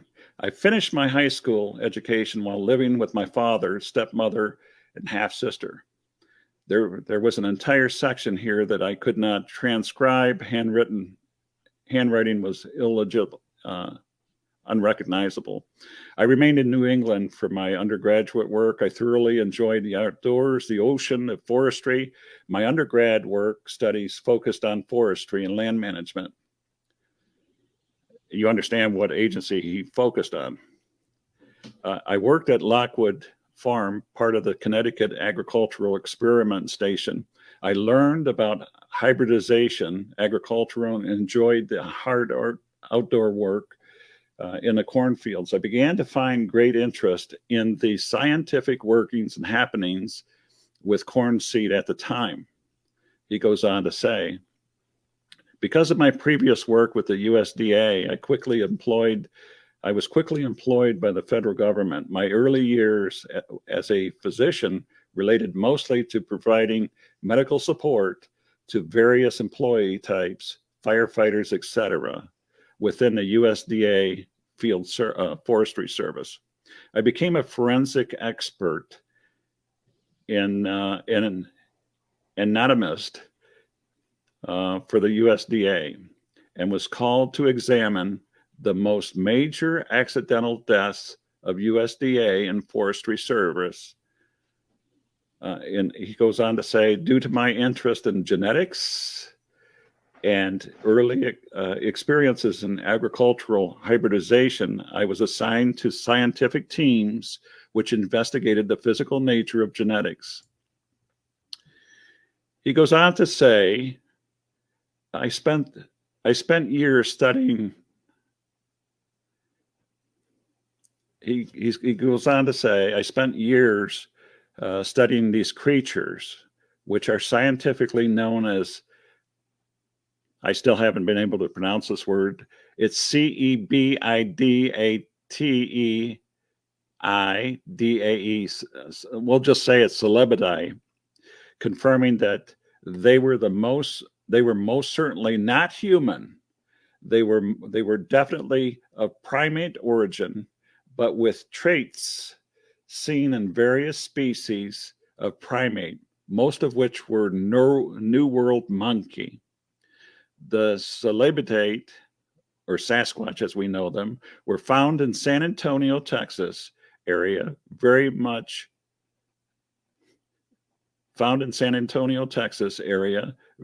howl like the howler monkey, quite frightening to hear at night. At one point in my analysis, I found a great deal of similarity between these Bigfoot creatures and the howler monkey. That was until 1962. In late 1962, early 63, I was notified of a large human-like creature by the Redding Forest Service people in California. I arranged for transport of the body to my primary location in Colorado. It was reported to me that the body was found under a large tree that had been violently struck by lightning and was blown to the ground, apparently killing the large creature. During my investigation, I found the animal to be very similar to those that I had studied in Bandera County area of Texas, with some marked differences. This northern version of Celebidae, Sasquatch, seemed to have the same New World monkey attributes I noted in the Texas animals, I known today as Celebidae texacanus or C. texacanus. However, there were unique traits found in this Pacific Northwest animal known today as Celebidae Nerturios pacificus. So that's what he calls them. And he goes on to say that this Pacific Northwest creature found in 1962-63 also had scent glands on her forearms. Scent glands on her forearms. This is more evidence that the C. Nerturios pacificus is arboreal to some extent, leaving scent marks up and down the tree while climbing. Not only was this creature smashed by the large tree, but she was also badly burned with areas of lightning prints exposed on her exposed skin. So apparently this individual was in a tree when it was struck by lightning. For those that can't concede that these things climb trees, as big as they are, they can't climb trees. This one, apparently, according to him, was burned pretty badly when the tree was struck by lightning. So let me skip down here. He talks about the Pacific Northwest Sasquatch also had additional medial padding on its feet, and it would use it to climb trees, climbing up the tree, and hands to support its weight. He talked about, in comparison to the Pacific Northwest and Texas Sasquatch, he says both of them had oversized lower jaws with massive mastoids musculature. And this must be due to their rugged diet. And earlier you were talking about large canines and stuff like that. And he's saying that in this report, he's saying that he noticed that the lower molars are simply oversized or fused, resulting in a massive bone crush. They were designed to be massive bone crushing tools.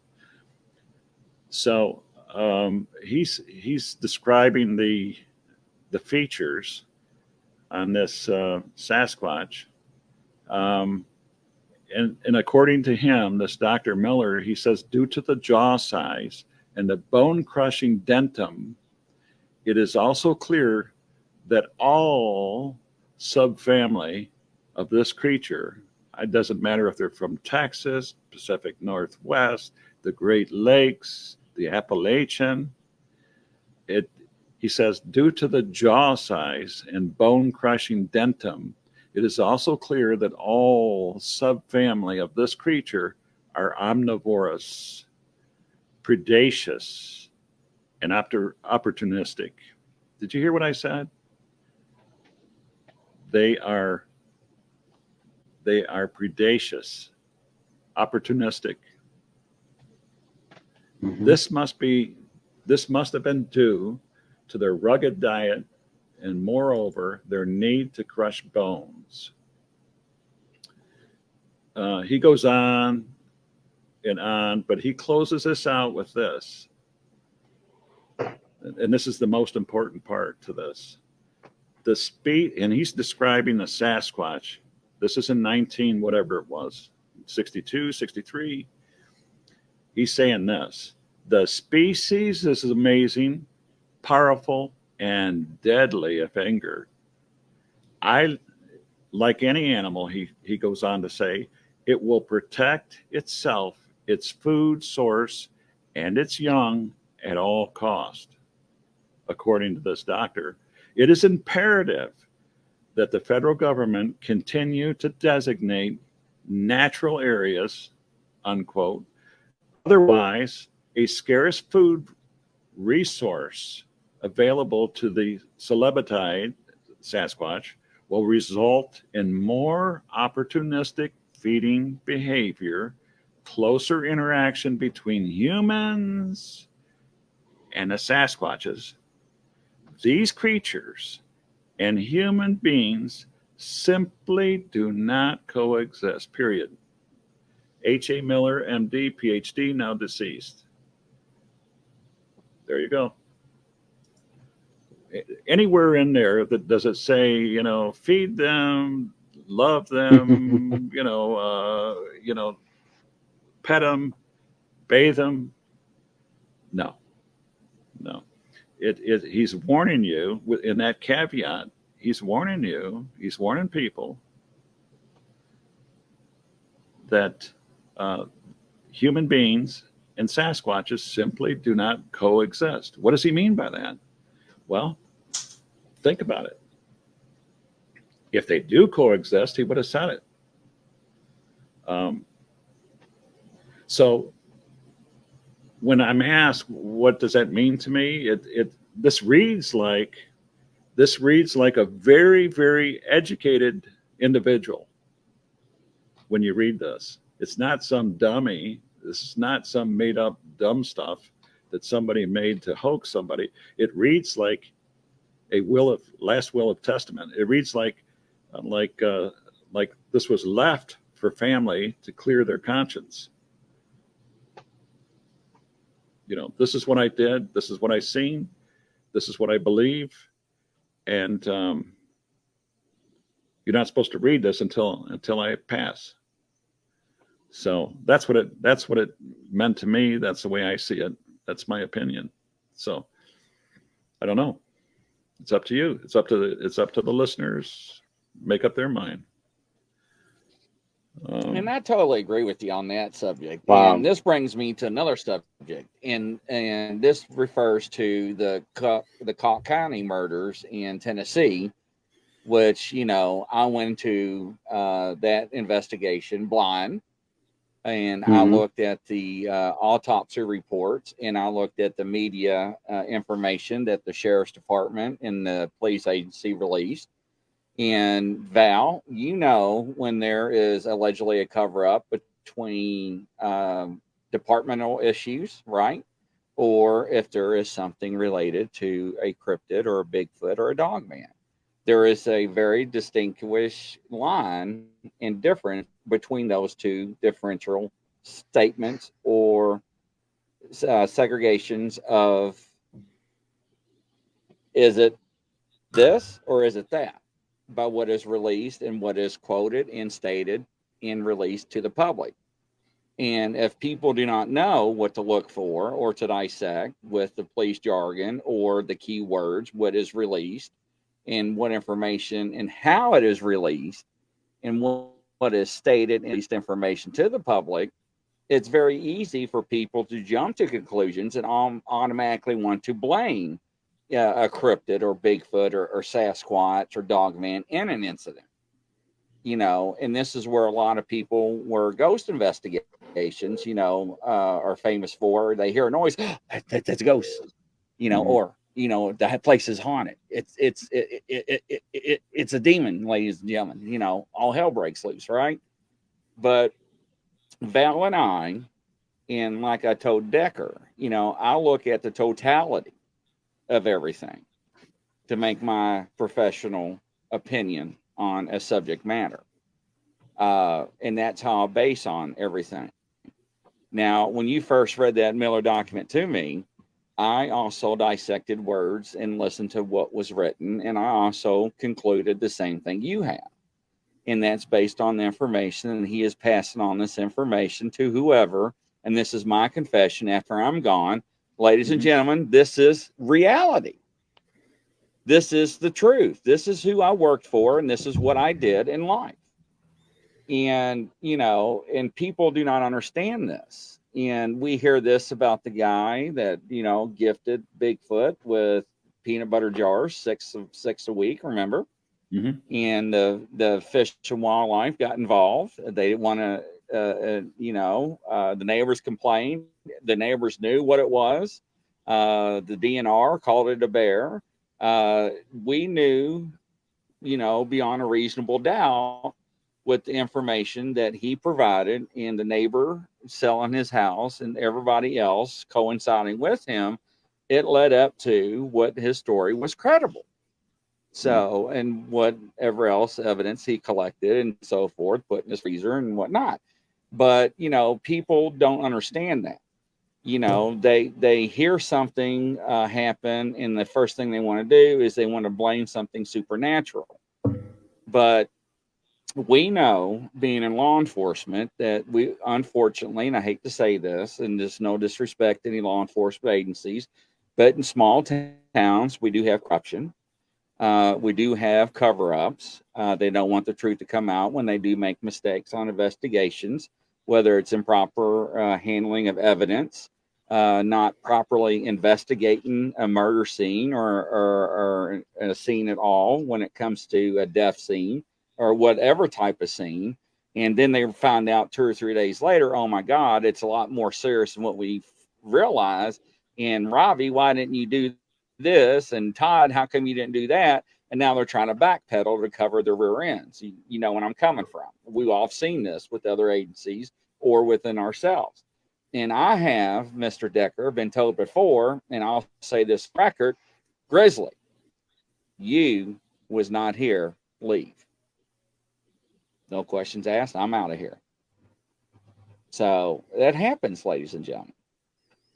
So, when we look at things, and that's why I value Val's information so much, especially when it comes to his databases. And I mean, he's got, what is it, 4? I mean, Yeah, 4. I can ask him right now, all right, pull me up all your incidents with gunshots. And he can hit a button and he can tell me how many incidents he has between whatever years you want involved with Sasquatch related with gunfire.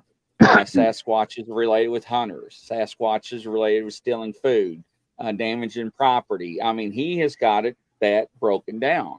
I mean, it is very, very detailed. And I think, was it the week before last? How many entries you entered approximately? Well, I try to put 1,000 at a time, but when people don't see me, they don't hear me, they start asking where you at and all this kind of stuff. But really, I'm trying to research and enter in this stuff. But Grizz, let me just say this for Justin and the rest of the listeners. You're mentioning these kind of things. Let me put these numbers out. This is U.S. This is U.S. and North America. Abductions in attempted abductions, 127 that I'm aware of. Aggression reports of aggression. They run the gamut from damaged property to assaults to charging people, mock charges, chasing people, chasing vehicles. Aggression reports 3,626 across the country, North America. Car house poundings, 408. Car house scratching, 41. Chasing people and vehicles, 777. collision with Bigfoots. I'm talking about motor vehicles colliding with Bigfoots. Imagine all these Bigfoots all over the country, all over North America. How many cars, how many vehicles are on the road? Lots. Anytime, anywhere, any place.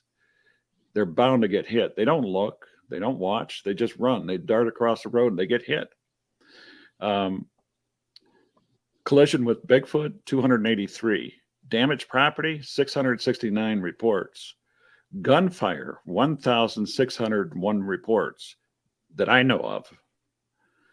Injured people, 250. Killed humans, killed people, 108 that I'm aware of.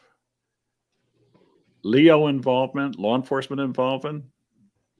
For those that don't think that law enforcement knows anything about this or hasn't heard anything about this, 2,165 across the country, North America. Stolen food reports, 409. Stolen property, 80 reports. Thrown objects, 1,412 different instances, reports. Throwing people, 9. Watching kids, 1,217. And window peeping, 1,383. That's a lot. And for those people that think, and when I used to share this with social media, you'd get some people on there that say, well, human beings do all this kind of stuff. Yeah, they do. And there's some nasty people. There are some nasty people, but there's some also very good people, a lot of good people. But for those people that have in their head that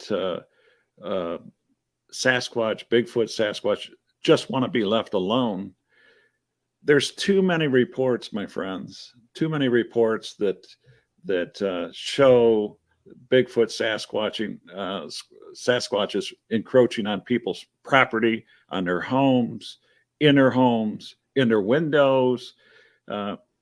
If you were a police officer, you wouldn't put up with that stuff. Your citizens anywhere, any place would be on the phone calling the police. You got people peeping in the windows. You got people staring at my kids.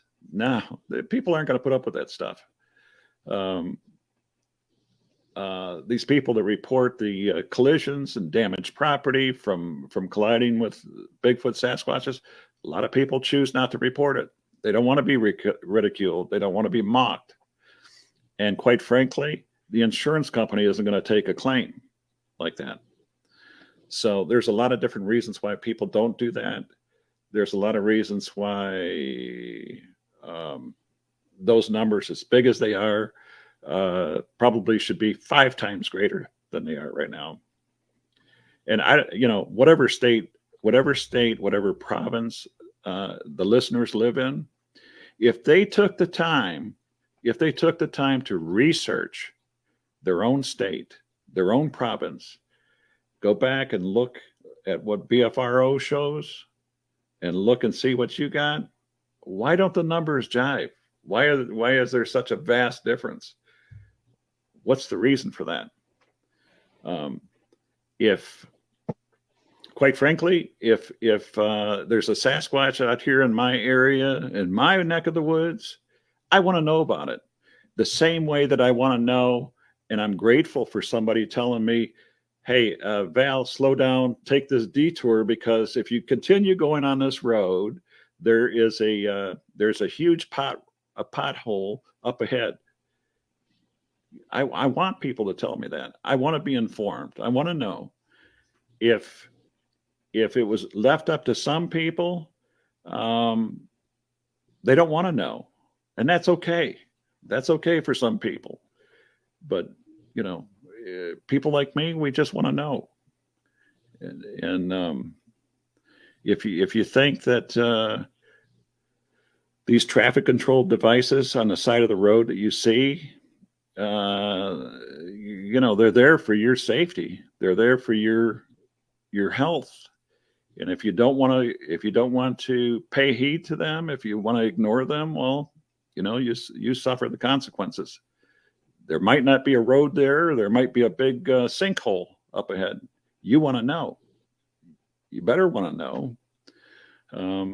if there's a street light, a stop and go light there, you want to be grateful that it works, that you can get through there safely. You want to know. The same way with Bigfoot, Sasquatch. If you got reports and stuff, share it with somebody.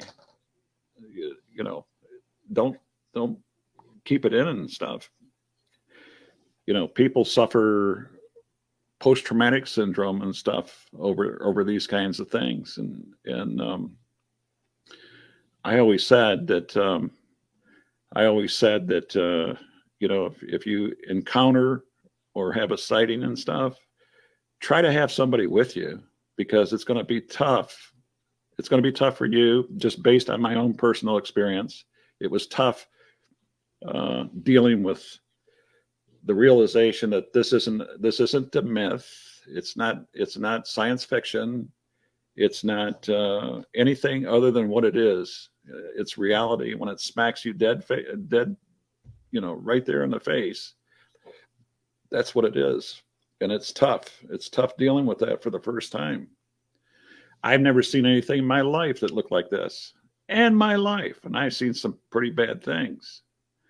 But I wasn't prepared for that. I didn't realize that was real until I seen it blinking its eyes at me. And I tried to provoke it. I called it a freak.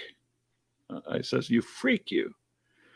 I was waiting for a crack in the smile or something, but it just stood there looking at me. And Janice Carter says it was reading me. And I asked her, I says, "What do you mean reading me?" She says it's looking to see what kind of person you are, what kind of person I am. And quite frankly, when I pause to consider that and think about it, it's like you would feel if somebody was standing over your shoulder, Grizz or Justin, and somebody was standing over your shoulder looking at your computer files, rifling through those. It's an intrusion. And that's exactly the way I felt. And it was not comfortable. And I've been through some training before in my young adult life. Says, and I explained this before, it was called EST, not ESP as in Paul, but EST as in Tom. And some of this training was very intrusive. And it's illegal now, from what I understand. It's not allowed. They're not allowed to do this anymore. But that's a lot of what I felt, in my encounter experience. So it is what it is.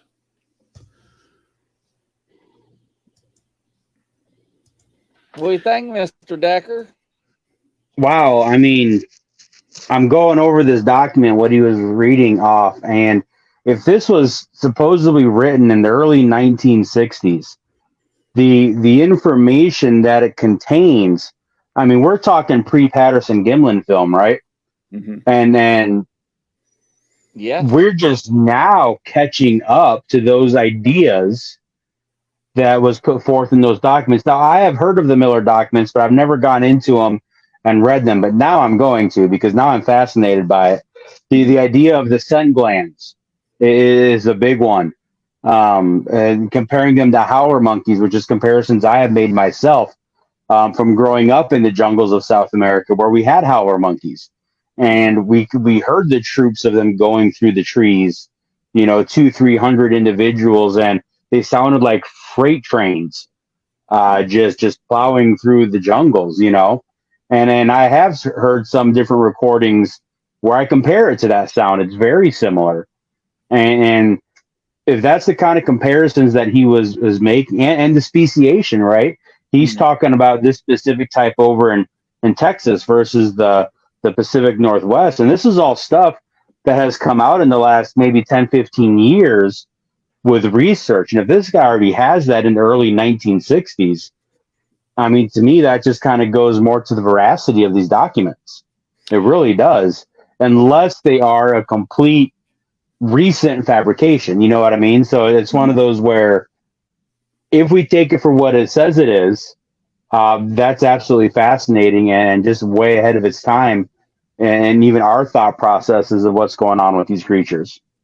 Well, one of the things So that on the police department, we had a program. I'm sorry for talking about on the police That's department. okay. We had a program. I can't remember what it's called, but you can put a statement inside and scan it or copy and paste it inside the software, and the software would and spit it out and tell you if this statement was actually true or false, and it would go by handwriting analysis and keywords and structure of sentences and everything.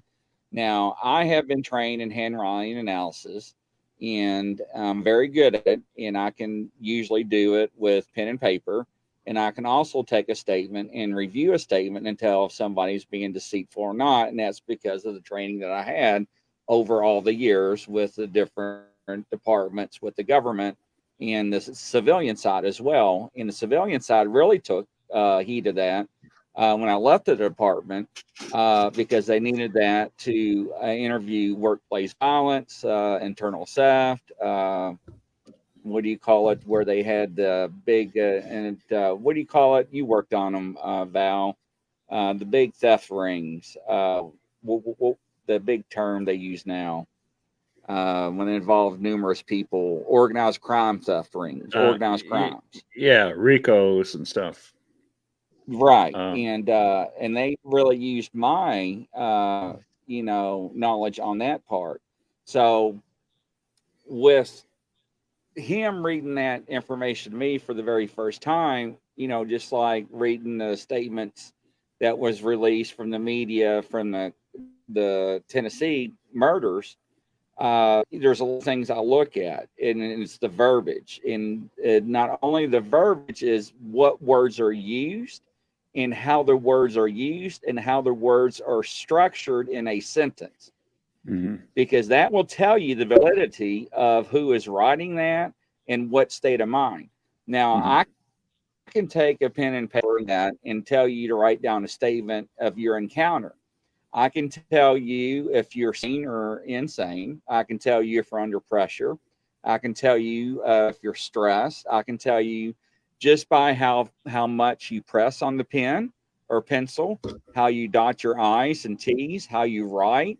And that's why a lot of statements that, and I shouldn't really be telling this on the air, usually are not on line paper. Because we look at angles of your structures of your sentences, if they go up or down, how they're angled and so forth. And I'm going to stop there because I don't want to expose too much. But there's a lot of things that law enforcement looks at. Not only do we not look at micro expressions and body language during interviews, interrogations. That's why I never allowed anybody ever sit behind a desk. I was always knee to knee with somebody, face to face. Never behind a desk. And there's always a way, and Val can contest to this and can concur that there's a way to set up a room to interview somebody.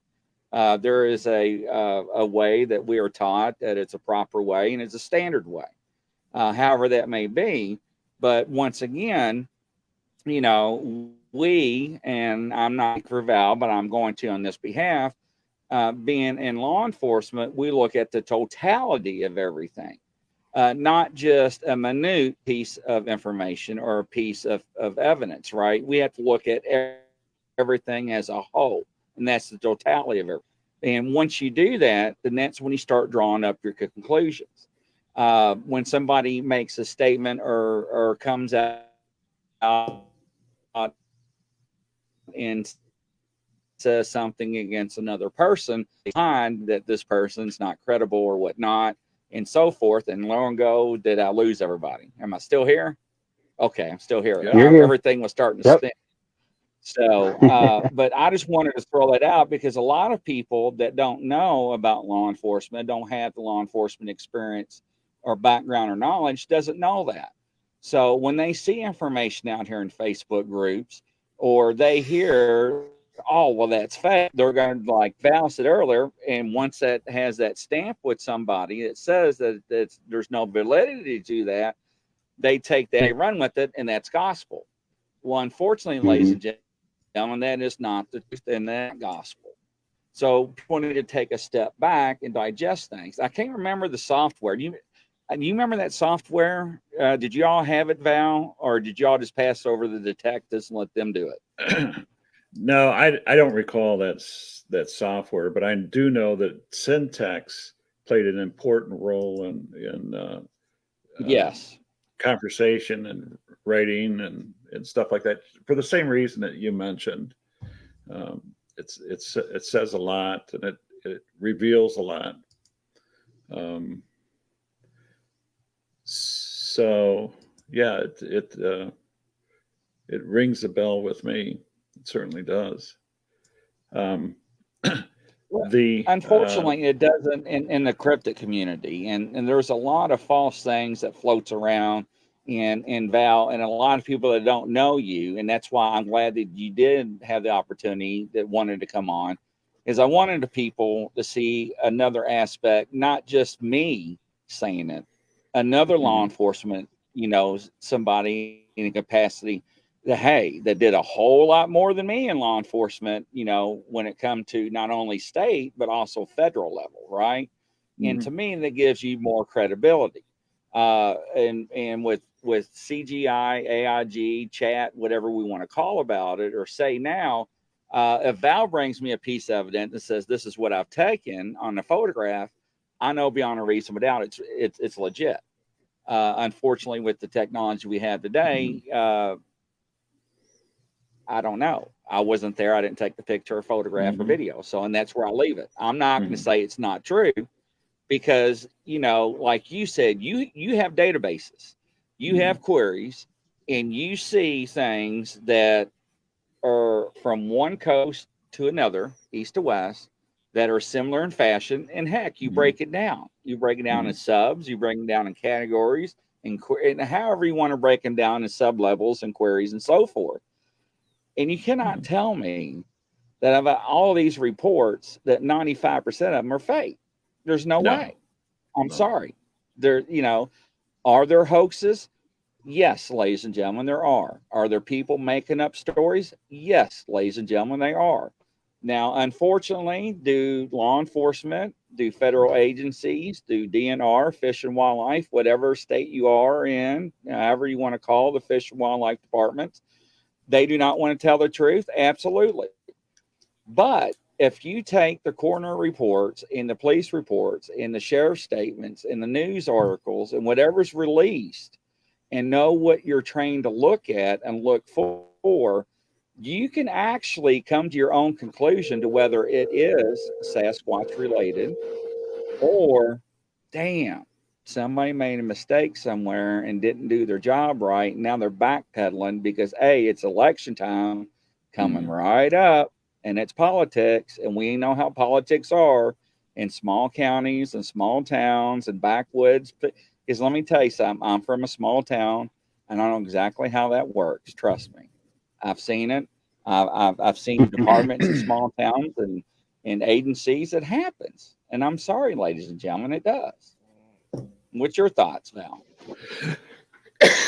Exactly right on. I've seen a lot, and getting back to the syntax, there was an old report out of Texas. I remember, and I think I've got it in that reference database. The reference database is pretty good because it takes a lot of these subsets and really looks at them in its totality, because you've got all these reports from that particular subset. For instance, assaults. You take all those reports and it includes the sources, the brief summary. It tells you about the assault that it's reporting, the source, the date, and the time, which is very, very important.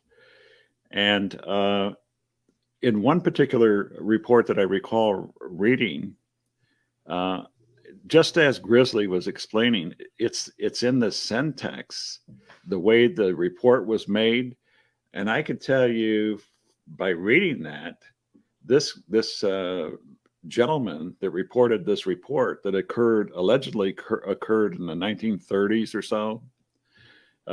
It was about a married woman and a married man having a tryst together, sneaking off into the woods or the forest to do their business, and then go about their merry way afterward. But on this particular time, according to this report that was written, they were interrupted in mid coitus by a screaming Bigfoot.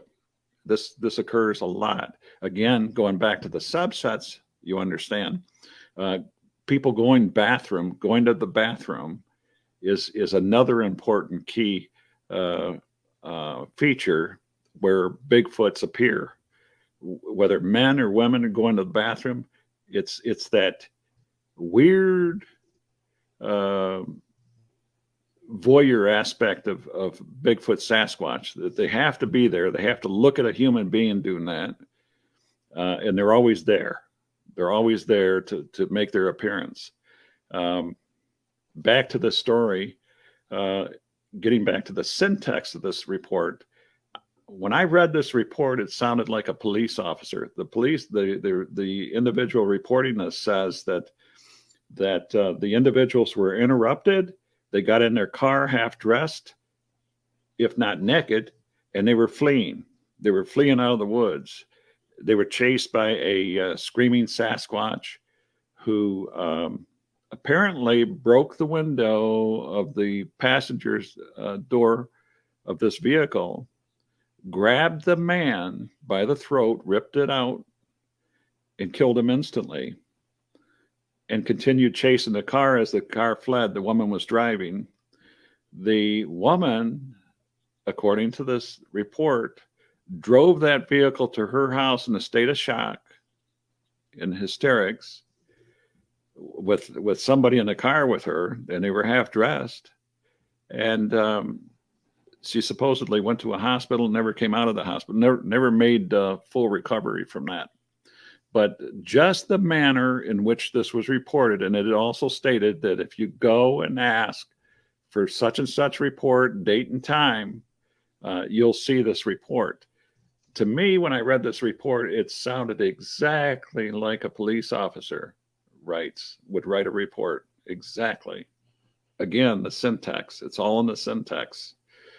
So he was directing people, challenging people. If you think this is a joke, if you think this is a fallacy, go here, ask for this report, look for this date and time, and they still may have it in the archives. Well, with a lot of agencies, they don't keep archives like newspapers.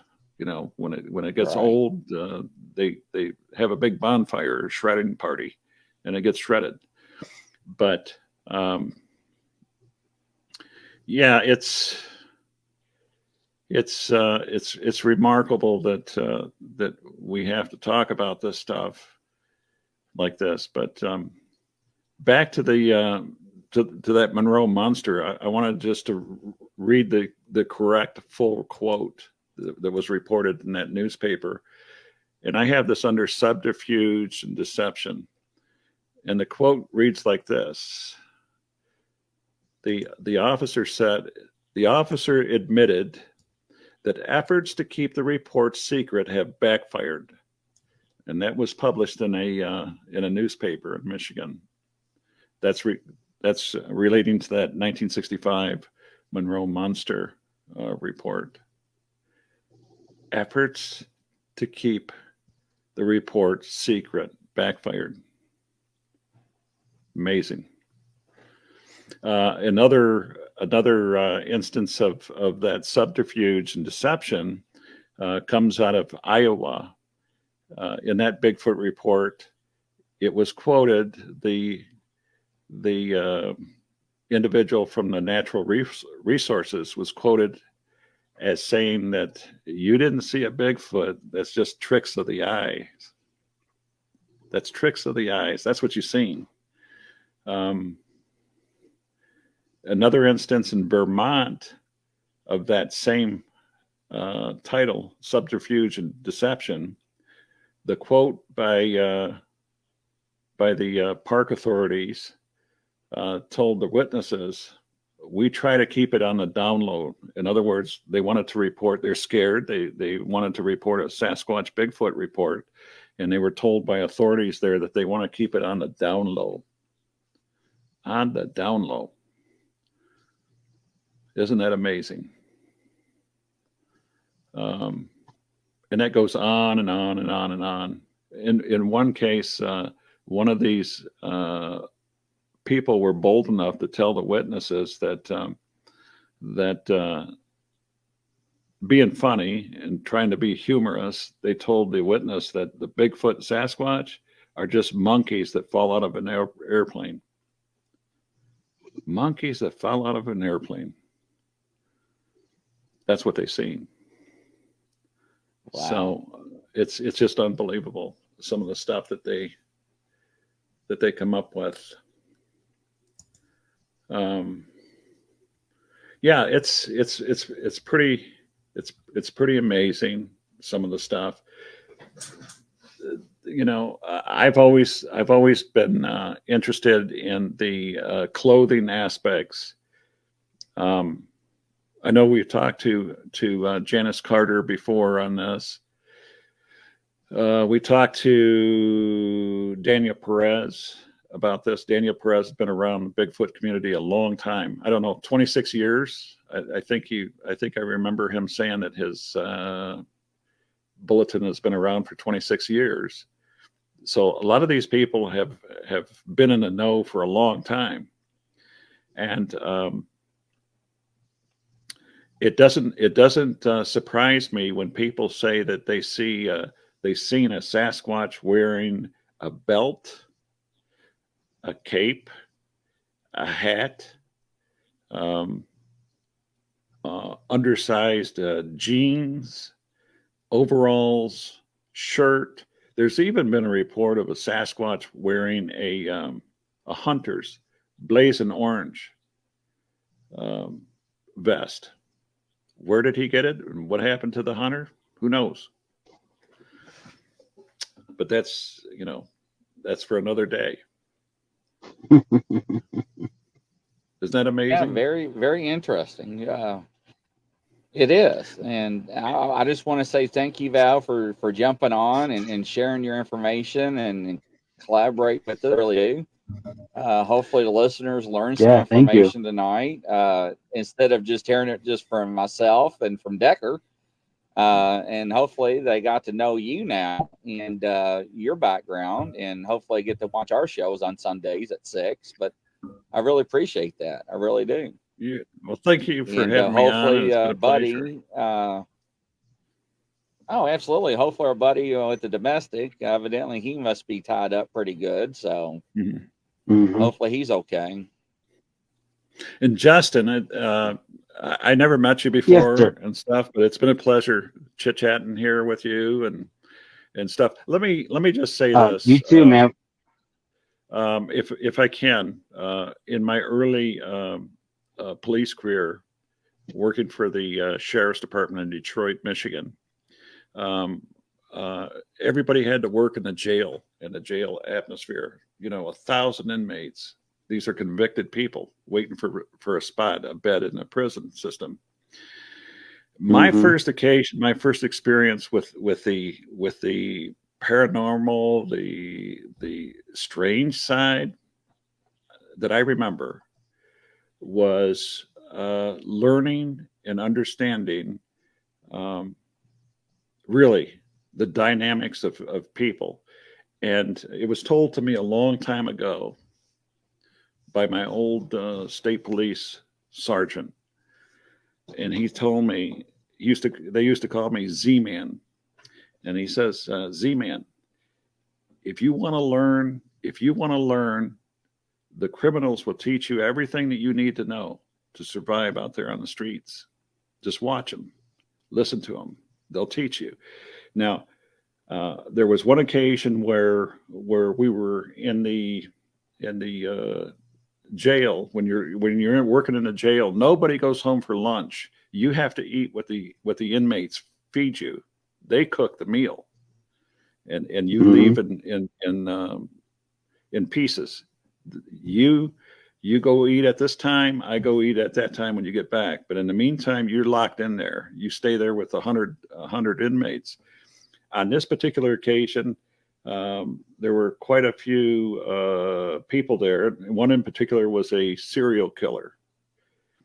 And I didn't know this, but this person had multiple personalities.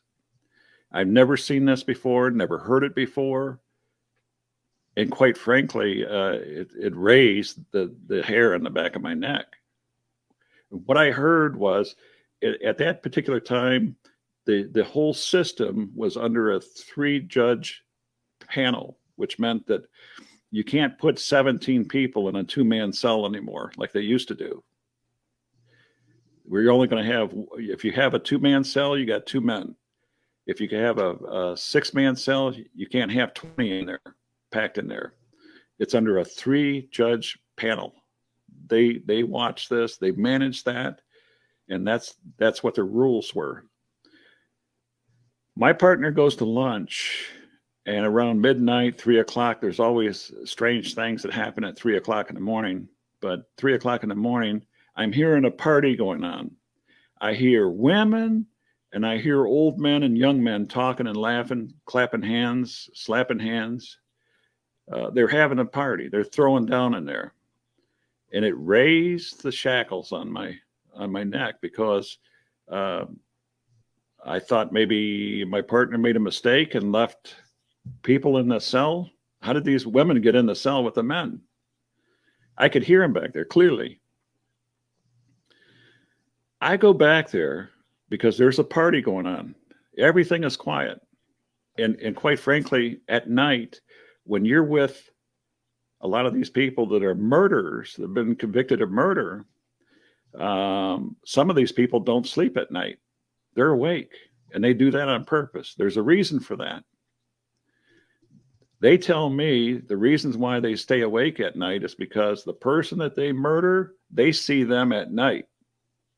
They don't want any part of that. So they stay awake at night, and they sleep when everybody else is awake. That's what goes on. That's the kind of stuff that you don't know unless you've been there and done it and learned it. I went back there to this cell, this 1-man cell. I knew it was a 1-man cell, but I heard a half dozen people in there, different voices, different voice inflections, intonations, young and old. I expected to see a whole group of people in there partying in that cell. I went in there and I looked, and I seen one single man sitting on that bench, and he was looking at me. This man had multiple personalities and voices. Very creepy. That's the kind of stuff that you can't teach. You can't learn in a textbook. You have to be there and learn it. So with that, it's been a pleasure. Good night, gentlemen.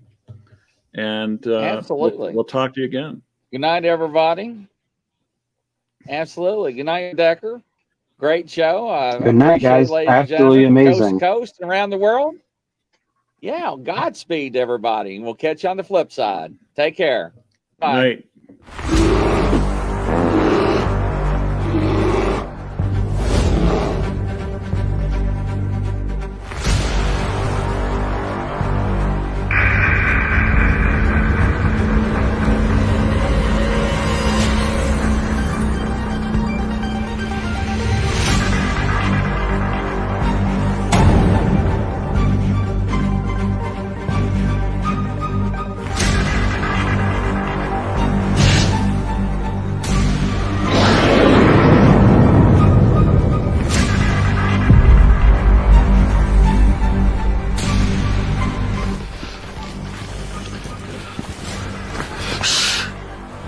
It's a grizzly. Should we get out of here? No. We're gonna watch and listen.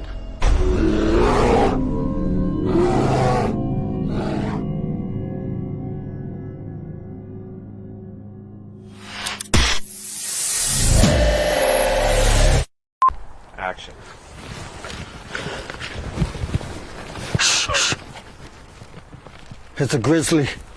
Oh, shit, should we run? No.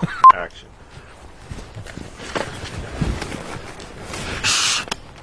It's a grizzly.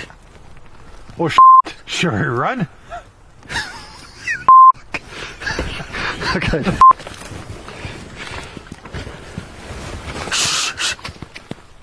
It's a grizzly.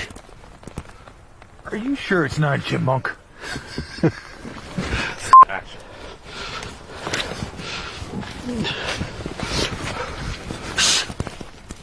Nah, get out of here. Action.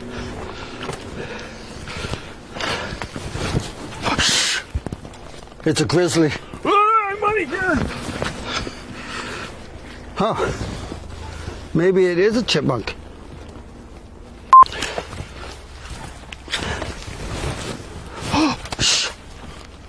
It's a grizzly. Are we gonna die? I don't know. We're just gonna sit here and listen and watch. Let's get out of here, maybe. Fall!